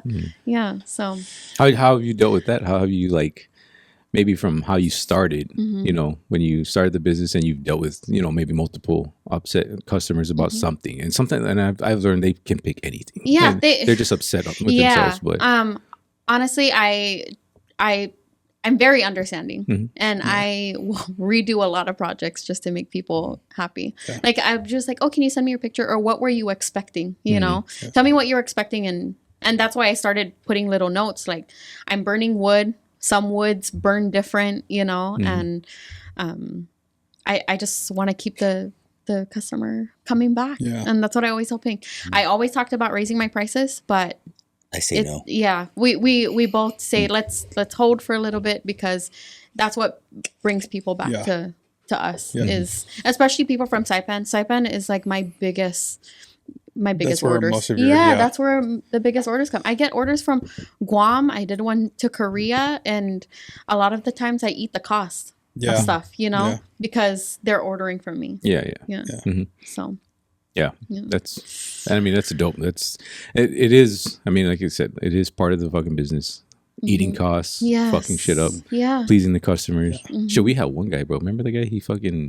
Where he said he's like, I'm gonna burn you guys' stuff, like because it was like a Yeah. return policy thing, right? And that time, like Yeah. most people don't know, like we were in this like circumstances and like situation like we didn't have any money. Like, Yeah. you know what I'm saying? We didn't have any Start at money in zero. the business. Yeah. And they didn't know that, but you know, of course, to them outside, they just think a business is a Yeah. business. It's always doing good or whatever. And this guy said, I'm gonna burn you guys stuff because we said we weren't gonna switch because he would have to ship the like sweater back and we'd have to pay for it to be shipped back and Yeah. then ship him a new one and we'd have to pay for that too. And I was like, bro, we don't even have $40 in here Yeah. and thing to ship you another one, Yeah. dog. Like, what do you think we do? It wasn't an old one too. And it was it was way past the return policy Yeah. shit. So it's Yeah. like, is that one of the hardest things for you? Like you think in your business? I think so. Unsatisfied customers. Yeah. Just, Yes, And that's having to deal with that. Yeah, because I like I said, I'm a perfectionist and I'm a people pleaser. And when somebody tells me that they are not satisfied with what I just made them, what I spent my It's kinda time like a, doing, ugh. yes, Yeah. exactly. I'm just like, oh my god, like it's gonna be fine. It's Go gonna be somewhere fine. else then. Yes, but then that one customer, behind that one customer, I have 10 more orders waiting of Yeah. people that really truly appreciate me. Yeah. You know. That's good perspective to Yeah, have. Yeah. yeah. There's always going to be somebody that's unsatisfied, and I was waiting for it, and Yeah. Yeah. and It's I to be just expected. redo it, and I send it, and I just sorry about that. Sorry about that. Yeah. Apologize a lot. You know, It's yeah. just business, not Yeah. personal. Yes, exactly. Yeah. That's the thing that a big thing I've learned is like just focus on the people that really really roll with you. Yeah. Like the ones that are upset, they're just gonna be upset, Yep. regardless of what you do. You can't do everything to make it like you want to make them happy, but when you know you already learned, like, oh, you just finding something at this point. You know, it's like, all right, we'll help you as much as possible, but at some point we're just gonna let you. It's like when you first start to and you like wonder. You ever had that, like when you wonder why you have like maybe family or friends that don't buy from you or don't support you? Always, how's that always. been for you? Oh my gosh. Especially in the beginning. Silent followers. Yeah, they love to watch, but they never support you. Yes, exactly. Yeah, big time. And it's not that I expect them to support me, but like if I like see my you, stuff sometimes. yes, I see you, see me.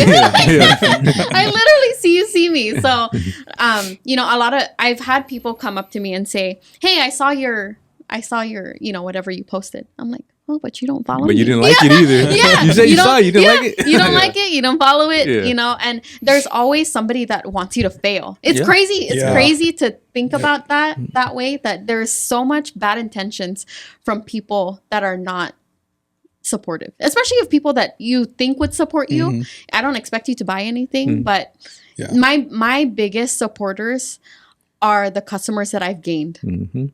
Yeah. I've met so many that people you don't know personally or outside of your circle. I've never met them before, but they have always come back, you know, or they've always shared my stuff, or you know, it's crazy to think of all of the silent followers you have. And I think that just makes me a better business owner because it's just like you see me. Yeah. You know, you're following. You know, you're following. You're seeing it. You're seeing it. But you, same thing. They don't want you to do better than that. They just don't want. They hate seeing you win. They hate seeing you doing this stuff. They hate that your business is doing well. You know, they hate that stuff. And what people don't understand too is I am the biggest cheerleader. Like even if I've helped people start a business or a laser business because I want them to win too. Like that fills my cup. I've told people, oh, buy this laser. This laser is good, you know, and just call me, text me if you have any questions. Like I'm there to help you. I'm not gatekeeping anything, you know. I would rather have you learn from me than go research it because I didn't know anybody that had a laser machine. Exactly. You know? And so whenever I had a project that failed, like Ping was right there trying to like figure it out for me. Oh, you need an air assist. Oh, I didn't even know what that was a thing, you know? So then he got me an air assist. Oh, we need to vent better. Like, you know, so you're willing to give other people, how do you say that? Like like the tips and the you're willing to give them the advantage that you didn't have. Oh yeah, 100%. Right. Yeah, and you had to learn it. It costs money. It costs time. I'm always right there. I don't gatekeep anything. But here's the I funny like to see people win. I love to see people win. But here's the funny part about that, right? You can give away all that information, all that knowledge.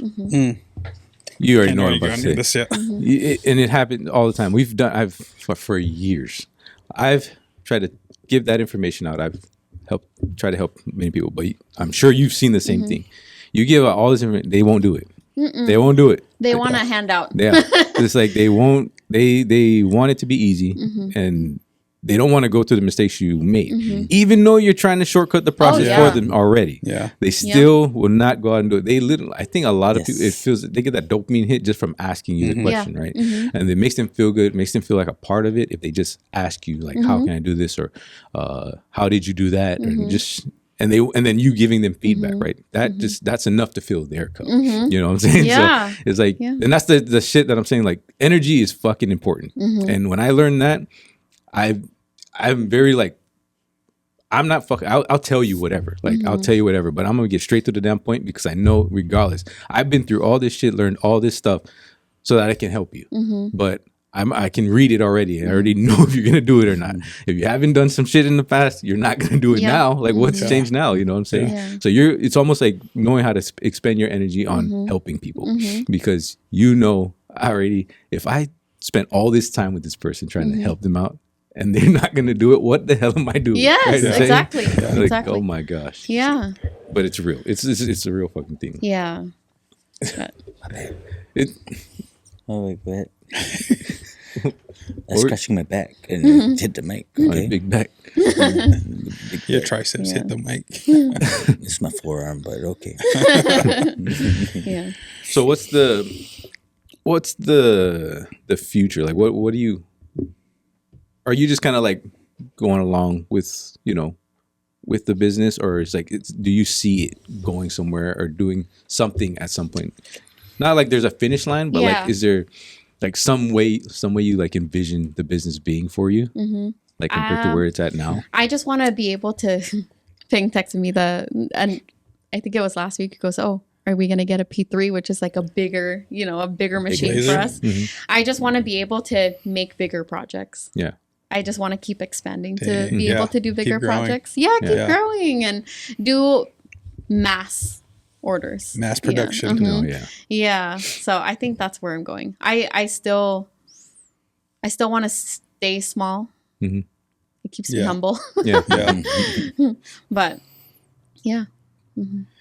I hear there's some pretty big laser machines out there. Oh yeah. Yeah. There are Big ones. Yeah. Probably the size of this table, maybe half. I mean, mine is probably this gray area right here. Yeah. That's huge. Oh yeah, it is And scary area. and the one that the next upgrade is probably The size going to of the be table. the size of this table. I'm not even kidding. It's huge. That's huge. Yeah. Imagine what the business did. So you guys had to make an upgrade outside of your life. I mean, not outside of your life, but in your life because of the business, right? Your personal life. Yeah, your actual personal life. They got a van. I know. What? The They got a upgrade van. that we had to. Because the car was not, bro. When I would see like how they were packing everything, Oh, for, I'm like, events and how- stuff like that? Yeah. How the Man. We getting could all this not stuff out? take Camila with us. Like we would always have to, have Camila go with my parents Have or to somewhere seat because down to get more space. And Yeah. you're sitting these. yes, the chairs All the are way all up the way to like the that. front. And you're the Yeah. passenger. You're suffering. The passenger's supposed to be relaxed. Yeah. And the passenger's suffering But, too. or two trips. But now we were like, okay, our car was kind of going down. And so it was either we fix the problem and we get a new part, or we just upgrade. Maybe this was a sign like that we needed to upgrade. Yeah. And Ping has always wanted a van for personal reasons. Like he just wanted I a grew van. up Really? with a van. Yeah. Oh, van's life. This guy's Yeah. been talking about a van recently. Yeah. And so we Yeah. looked, I think we looked for I don't know, probably a few days, and we finally got one. And it's life-changing. Is it really? Yes. Got all that Everything, space? everything for my events can fit. And And the family. have my family come with me. Yeah. That's nice to fit it all in one. Yes. Yeah. Oh, it's so great. I That's think that pretty was awesome. like the biggest upgrade that we've had to make. Yeah. Not only for our Because of the family, but business. yeah. And then everybody's like, "Oh, since you have a van, you're gonna have more kids." I'm like, "No." That's not how it works. Stuff. Yeah. So it's really nice to Yeah. be able Cool. to do that. So because of the business, I mean, because everything, it sounds like a pretty good life. Like everything's going pretty damn well. I mean, you get a van, got a power rack in your garage, bigger and bigger laser machines. It sounds like winning to me. I don't know. Yeah. Sounds like business doing It's all well. moving an upward trend. What are you hoping to learn, like, as you continue, right? Like as you continue with the business and stuff like that. What are you hoping to learn and like get out of, like, as you continue to go on? Setting my own boundaries. Ooh. It's a big one. Man, so that's a big one. hard because Probably the hardest. it's the hardest to set boundaries, and I try to post about boundaries because I get upset and I get overwhelmed, and it's time being wasted. It's money that's not being collected, and I try to be very understanding, but don't ghost me. Yeah. Yeah. Don't put in an order you ain't gonna pay for. You know what I'm saying? Yeah. I And guess. so I think learning how to be a better business person and growing that way, setting my own boundaries, being the professional person that I want to be and not who Kayla wants to be, because she's too nice. She is The way too people nice. pleaser. Yeah. Bring out Patricia. That's the thing that's like I think most people don't realize, right? Like you can have a skill and you can be really good at something that you really enjoy too. But that doesn't mean that you can run a business doing it too. Yeah. You know what I'm saying? Because it's almost like, I mean, you can have that skill, but you don't know how to like put a business together doing it. It's very possible. I'm not saying that's you. I'm just saying that I've seen that even with like when they say doctors and lawyers, like when you become a doctor and you have your own fucking practice, Practice, you have to know how to run a business as well. Like that's part of it. So most of the time they bring in people to help run their business. Like they have operators for that stuff. But if you are not willing to learn the business side, it's very hard to grow your business. It's just very hard. I mean, There's it's other hard. pieces. It's hard to wear all of those hats. Like I am the creator. I spend a lot of time creating. you know, I am also the marketer. Like I And the photographer. and You're the also photographer. production. Yes, Yep. like I'm there hand making everything, but like I'm painting, but I'm also responding to messages. You know, like it's hard, Man. but I also am learning through 75 hard how much time I need and how To much time prioritize and exactly. Keep Yeah, on track. yeah. To wear all of those hats, like it's hard. But the cool part, and that's kind of what I started thinking about a couple years in, was how like I was doing everything right. I was doing so much like at the same time. Let's say the customer emails, the printing, all that stuff. Like right when we're doing so many things. But the cool part is like if you grow enough, like it's cool because we have Vince and Joe here, right? Yeah. So it's like I became the subject matter expert. So now I know how to teach these guys how to do it. Yeah. Instead of outsourcing it somehow, you know, or them having to learn on their own. Yeah. Same thing. Like when the people come in, you have a team, people like you have to teach him, right? Teach him how to do it. I already know. Employee number one. I already know how to do all of it. My unpaid employee. That's right. Yeah. What is that? Intern. Intern. Yep. Intern for life. Internship. What's it been like for you, bro, to see Kayla's business do what she's done and be her being happy doing it, you know, accomplishing what everything she's doing? What's that been like for you? Good. That's it. And Good. proud. Just- She's just- fucking doing her own shit, making shit happen. I don't know. I don't know what else to say. I got a good life. Ask me anything. Fucking She makes me do whatever I want. Man. Me and Camille, we go do our own thing. Come back. Hey, you okay, mommy? Such a good husband, bro. Such a good husband. Just tell me what to do. Tell me what to do. I'm a really good, Really good direction listener. follower. So what events are you going to be at this year? So I have a few events lined up already. And so I have one next week. It's an Easter festival in Tigard. And then another one right after that, April 11th. And then I have 3 events in May. Hey. I have Chamorro Fest in Tacoma. I have Mariana's Festival. I have Labor Day. And I hope that's it. yes, I thought we were good to go for She's 4 only in this May. year. She's only in May. We still got the rest of the year. Yeah. Because So after last year, I'm just saying, after last year, it's like, you said 4 and we did so many. This is too much. We got to cut down or whatever we're doing. And but it's such a high. Yeah. It's such a Yeah. high. I was going to ask you how you felt about so last year, first off, when the what's the news group that came over to the tent? Mariana's Press. oh, yeah, I love those guys. And they came they came over to ask about, you know, Kayla's stuff, Kayla's business there. I was doing something for Yeah. myself. I was at another booth getting my bracelet done, I and was they doing something for myself, too. they so happened to come by and ask about the business, and they went straight to Bing. And what people don't know is Bing has really bad stage fright, and so I think they asked like, "Can you tell me about the business?" And Ping just like looked at Ching, and then Ching was like, "Well." Jay never worked a day in her life in this business, but she got it. Come over, Tina. Yeah. I need you. Mhm. Tell me what you know about the business. Without I having don't to know say shit. anything, I was like, I got it. But that was funny as hell. Yeah. But Looking for help. But the thing we talked about before was like how cool it was that, you know, like the big Chamorro influencers were there and how they supported the smaller brands, Yes, smaller they businesses so did. much, right? Yes. Like so, like Yes. Frank, like how was that Frank. for you? Like you Oh know my God. what everything Frank did. You know what? I'm gonna tell the story about how I met him. This is the first time I've ever met him. You know, I know him like as Frank the Crank and Yep. all of that stuff, but I didn't know how humble this guy was. You know, I thought because, you know, he's like an influencer and all of that stuff, that he wouldn't pay attention to what I was doing. But he was talking to other people, and I saw his daughter and just like standing around my booth and looking at my stuff. And I'm like, oh, do you want a pencil with your name on it? You know? And so I asked Frank if that was okay. So he wrote it down, and I brought the product back to him with his 2 daughters' names. And he thought it was the coolest thing because he said he was looking for his own laser machine. Oh. Right. So he Yep. was like, I want to see how this works. And I'm like, oh my gosh. Like, and he was like, I'm going to record this. And I'm like, oh my gosh. Oh, this is at Mariana's Festival. This is at Mariana's Yeah, Festival. yeah. Right. And so he came over and he saw how the pencils were being engraved, because then I did his other 2 kids to bring back to Guam for them, you know, a little gift to bring back. And so he said, can you engrave knives? And Frank has his knife Blazed by Frank.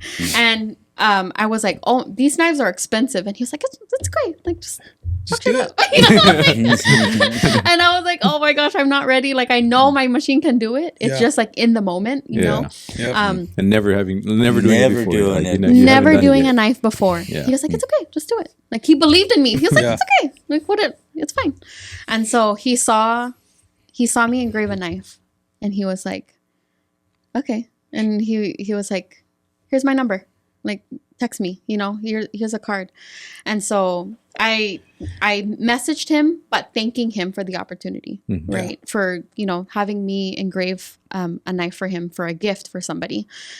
And he was like, do you want to engrave knives for me, like, after people buy it? So then that way it can be personalized. And I was like, really? And I was like, yeah. He was like, yeah, like, let's do it. Like, why not? You know? And so it was me and Ping at the booth, and he was like, well, how much would you charge? And I was like, well, you know, I what people don't know about me is I underprice myself, right? And then he was like, no, it's okay. Like, let's do it.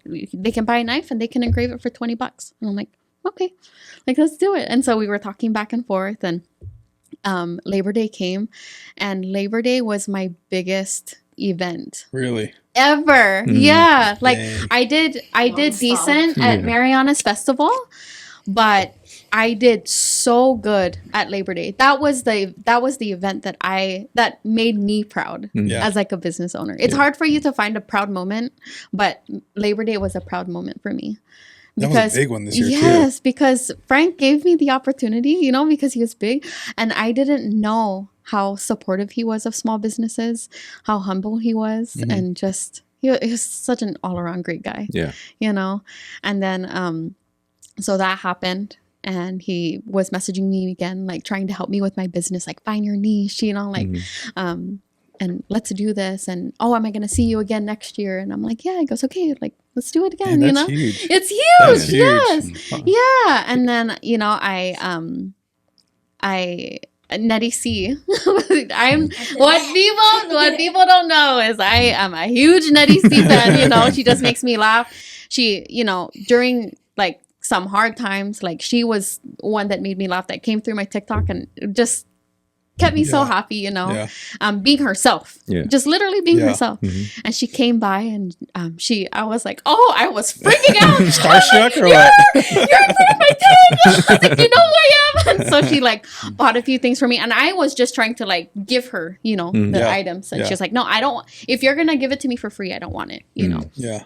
And so so she bought a few things for me. I was even like, give me something so she can sign for me. She signed a $10 bill for me, and oh my gosh, I still have it. Like, and then I reached out to her on her Instagram, and I said, can I send you a gift? Like, just for coming by and supporting me, right? And she was like, oh yeah. So I sent her the stuff, and then she made a TikTok, and oh my gosh, and she got emotional. I was gonna say, didn't she get emotional? Yeah, she got emotional, and still talking to this day, it made me emotional, because that's what fills my cup, you know.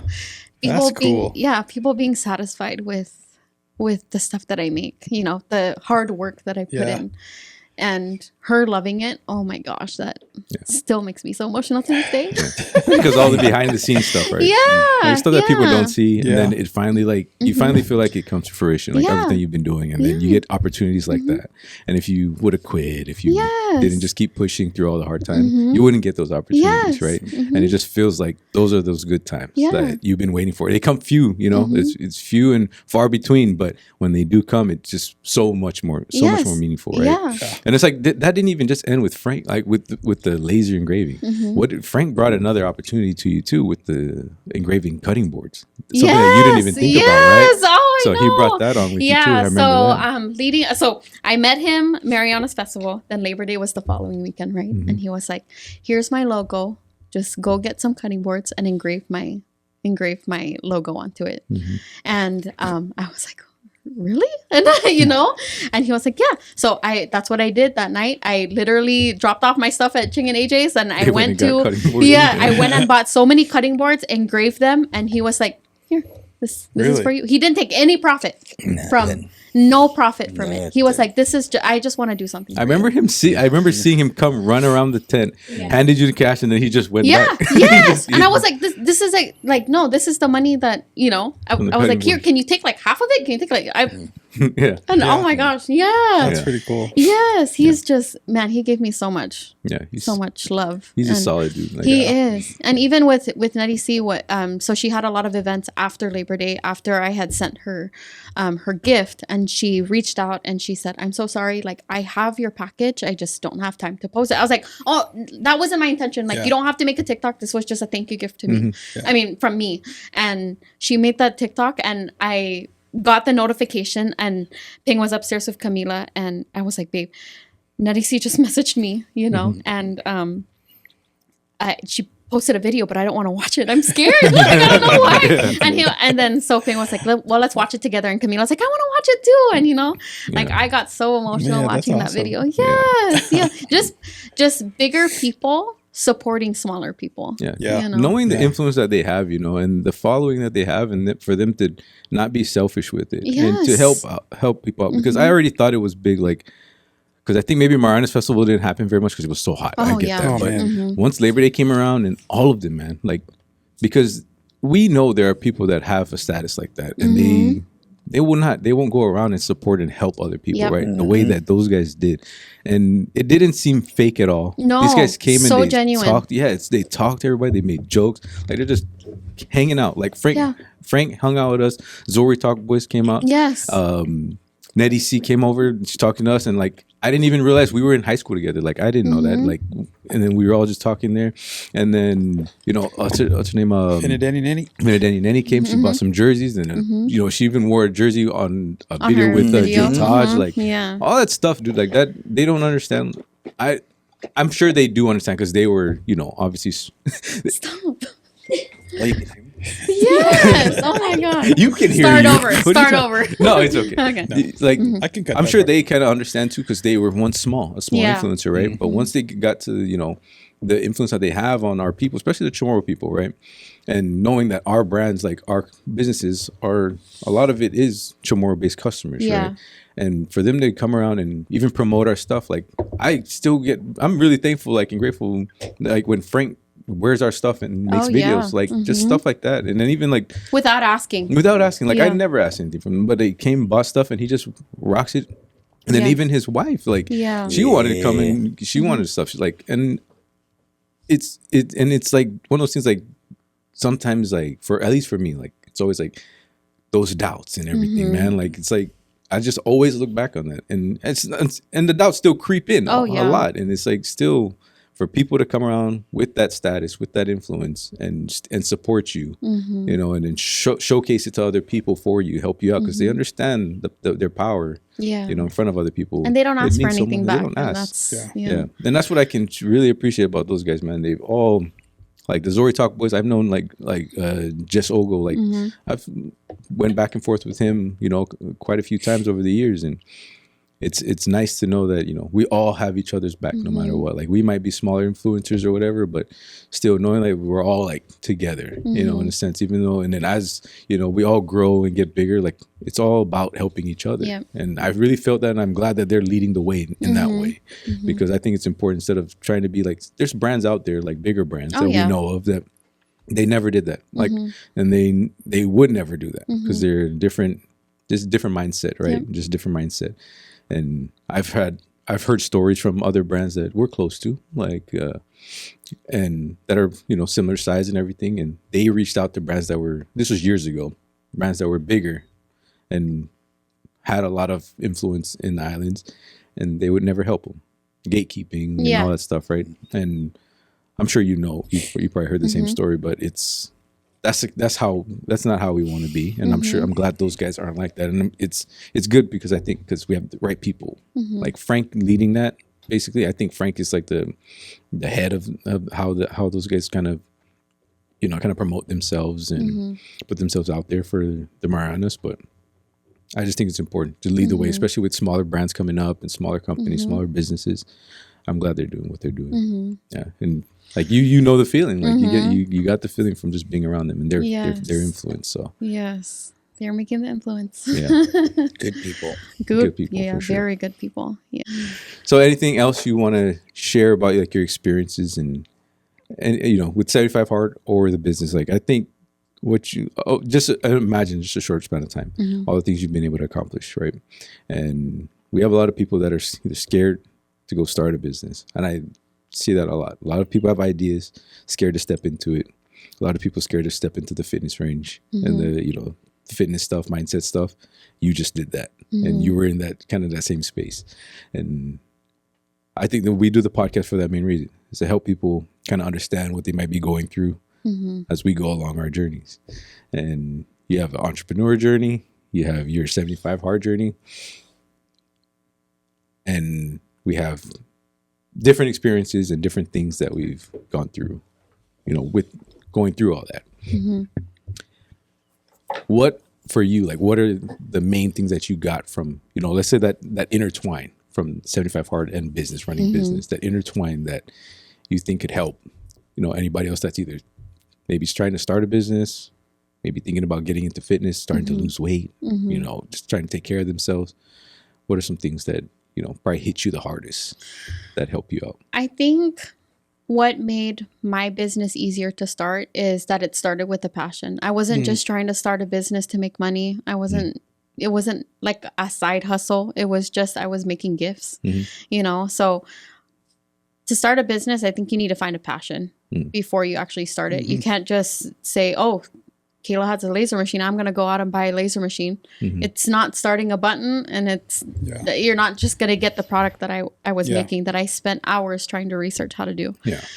So I think finding your passion is the first thing. And the second thing is changing your mindset. I know that you said this, you both said this, is never say you can't. You can't, I think was my biggest thing is when I was starting 75 Hard, I was finding every reason why I can't. You know, I was a mom, I was a nurse, I was a crafter, I owned my business. But when I switched it to I can do it, I can carve time out of my day, it made it a lot easier. So first one, find your passion. Second thing, change your mindset. You Boom. know, Boom. I mean, that's huge.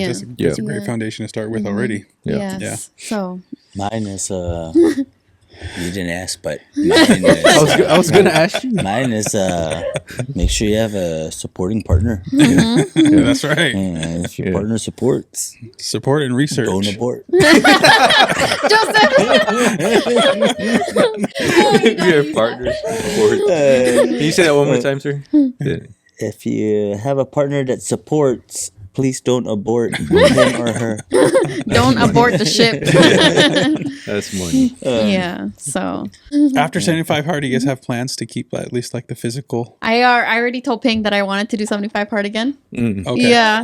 Because that's one thing with me. Like after I got done the very first round, and I just fell right back off. Yeah. So I think it's important to have a goal or aim towards something to keep you on that path, at least, in the same direction. So. After 75 Hard, we did take two days off to spend time with our family, and then but on Monday when we got up, like I was ready to go for a run. Like I was ready to get out again. And it, after eating so clean and doing all of these big things with 75 Hard, I just felt like crap. Because I ate like crap, and I was ready to feel good again because I did not feel good.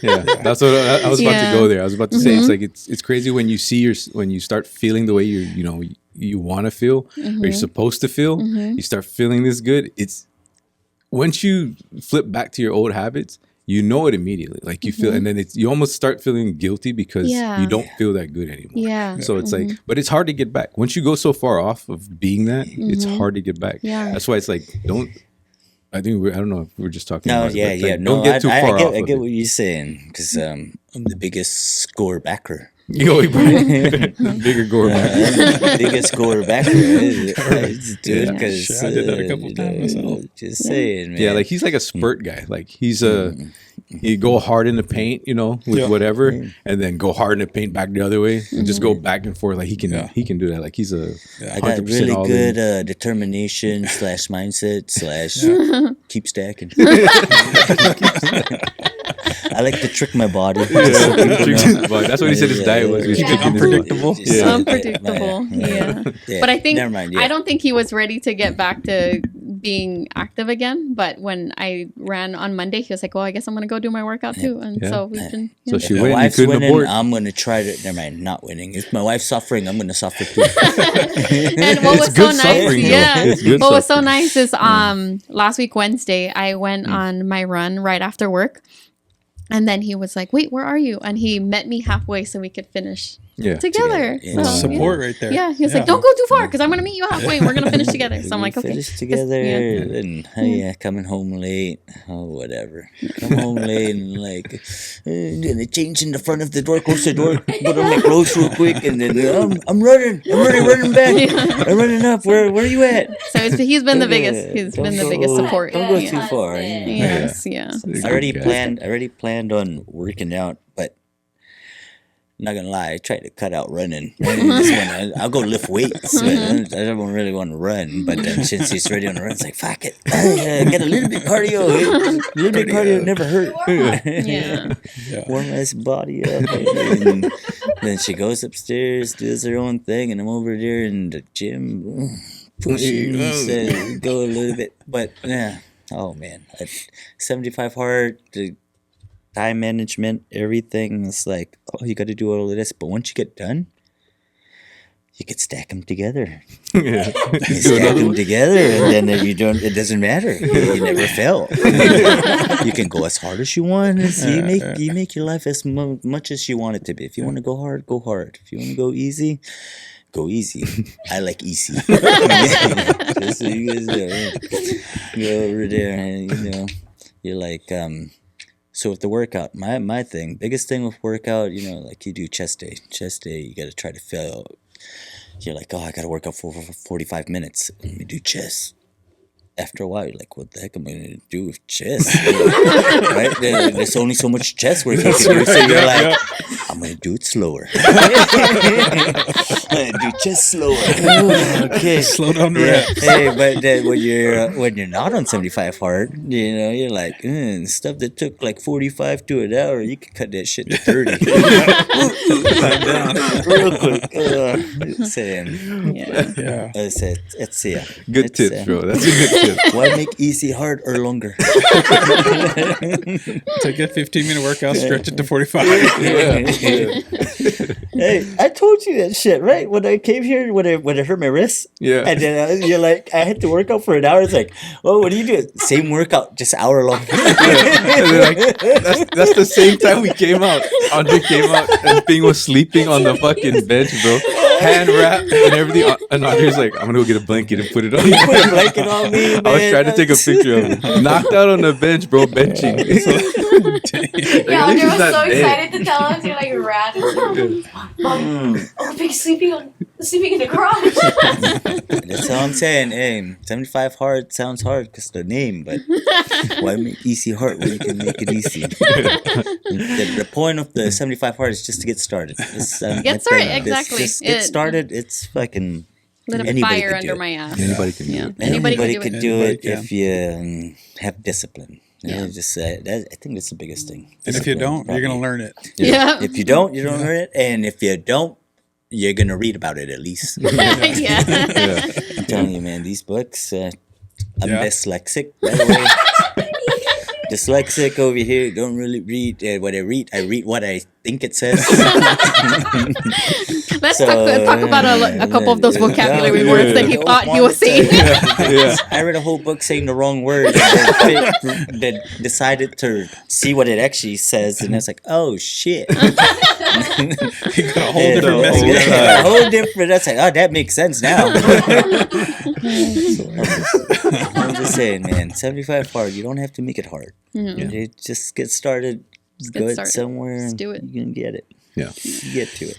Yeah. 75 hard is that. It's the baseline. It's the baseline, and then like I'm excited to see where you guys go from there, because it was one thing when just he did it, and now that you guys both did it in your relationship, in your life, in your business, I'm excited to see where it's gonna go from there, because we've seen nothing but good since we did it fucking 3 years ago, right? 3 years ago. So like, and it was the game changer for us. Like I think it was a game changer for our business. I think the marathon was the game changer for my mindset. Yeah. But that damn thing started it all. Yeah. 75 hours started it all. Like, and all those things, like it's you not believing you can do it, and you just did something that you didn't believe you could do, you know? And then it just goes from like, okay, I didn't believe I could do that, and all I had to do was this. Then I just got to keep doing it. And that's why I feel like I could do it again. And I think what you told me that like kind of stuck was 75 days was going to pass anyways. Either you get better or you're not. You know? That's all it is.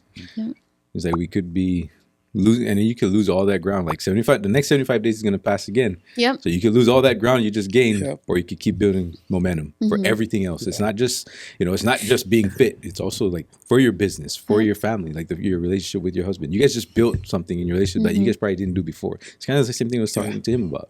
You guys are doing something you guys never did before. It's outside of the comfort zone. It's a little different. You guys actually probably got closer, like just from the walks and the talks. You guys probably talked about different things than you normally talk about. And from there you can build, but if you fucking just take the next 75 days and you go backwards doing the same old shit you did, none of it really mattered. It's just a story you get to tell that, I did 75 hard. That's not what it's for. It's not for you to fucking brag about. It's for you to fucking build your life on. So at least I always sleep in each other. We don't even want to go and talk about it. We don't want to go and talk, because I know that's a big part of 75 hard is, especially for the male and the female, the third workout you can get during 75 hard. I'm a lay downer.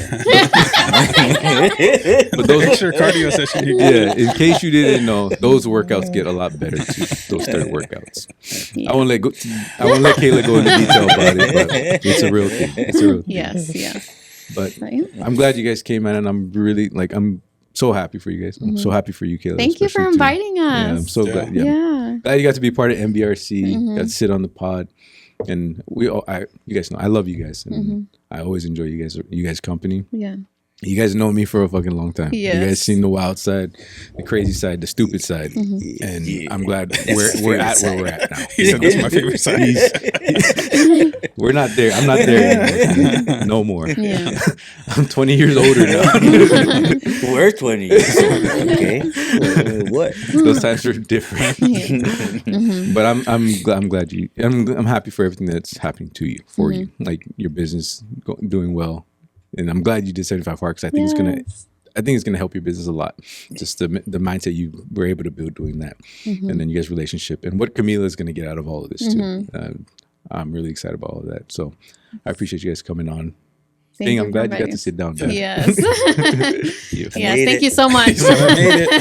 But hey, guys, we're gonna put Kayla's info in the notes in the description below.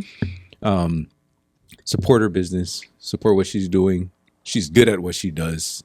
She's made a lot of things for us for here at MB. She's made this right here, which we didn't put batteries in, so the lights not on. The batteries died because the kids always play with it when they're sitting here during MBRC. But she does great work, and like you just said, like you just heard, like she wants to do everything to make sure that you are satisfied with your product and what you're spending your money on. So support her business, support her. Reach out if you have any questions. You can. I'm sure she'll answer any questions you need if you find her on Instagram, right? Instagram. And come out and see her at, most of the people that listen probably going to be at Chamorro Day, Moranas Festival, and Labor Day. We'll be out there too. Hopefully we can get our tents close to each other like we did at Labor Day. Yeah, that was nice. Last year. It was very convenient for our families. Just in case we got straggler reporters. So, like I said, I'm happy for you guys. Love you guys, man. Thank you guys for coming. Yes. You guys know the deal. Go out. Be your best. Always do that shit on style. Let's go. Yes. Keep stacking. Keep stacking.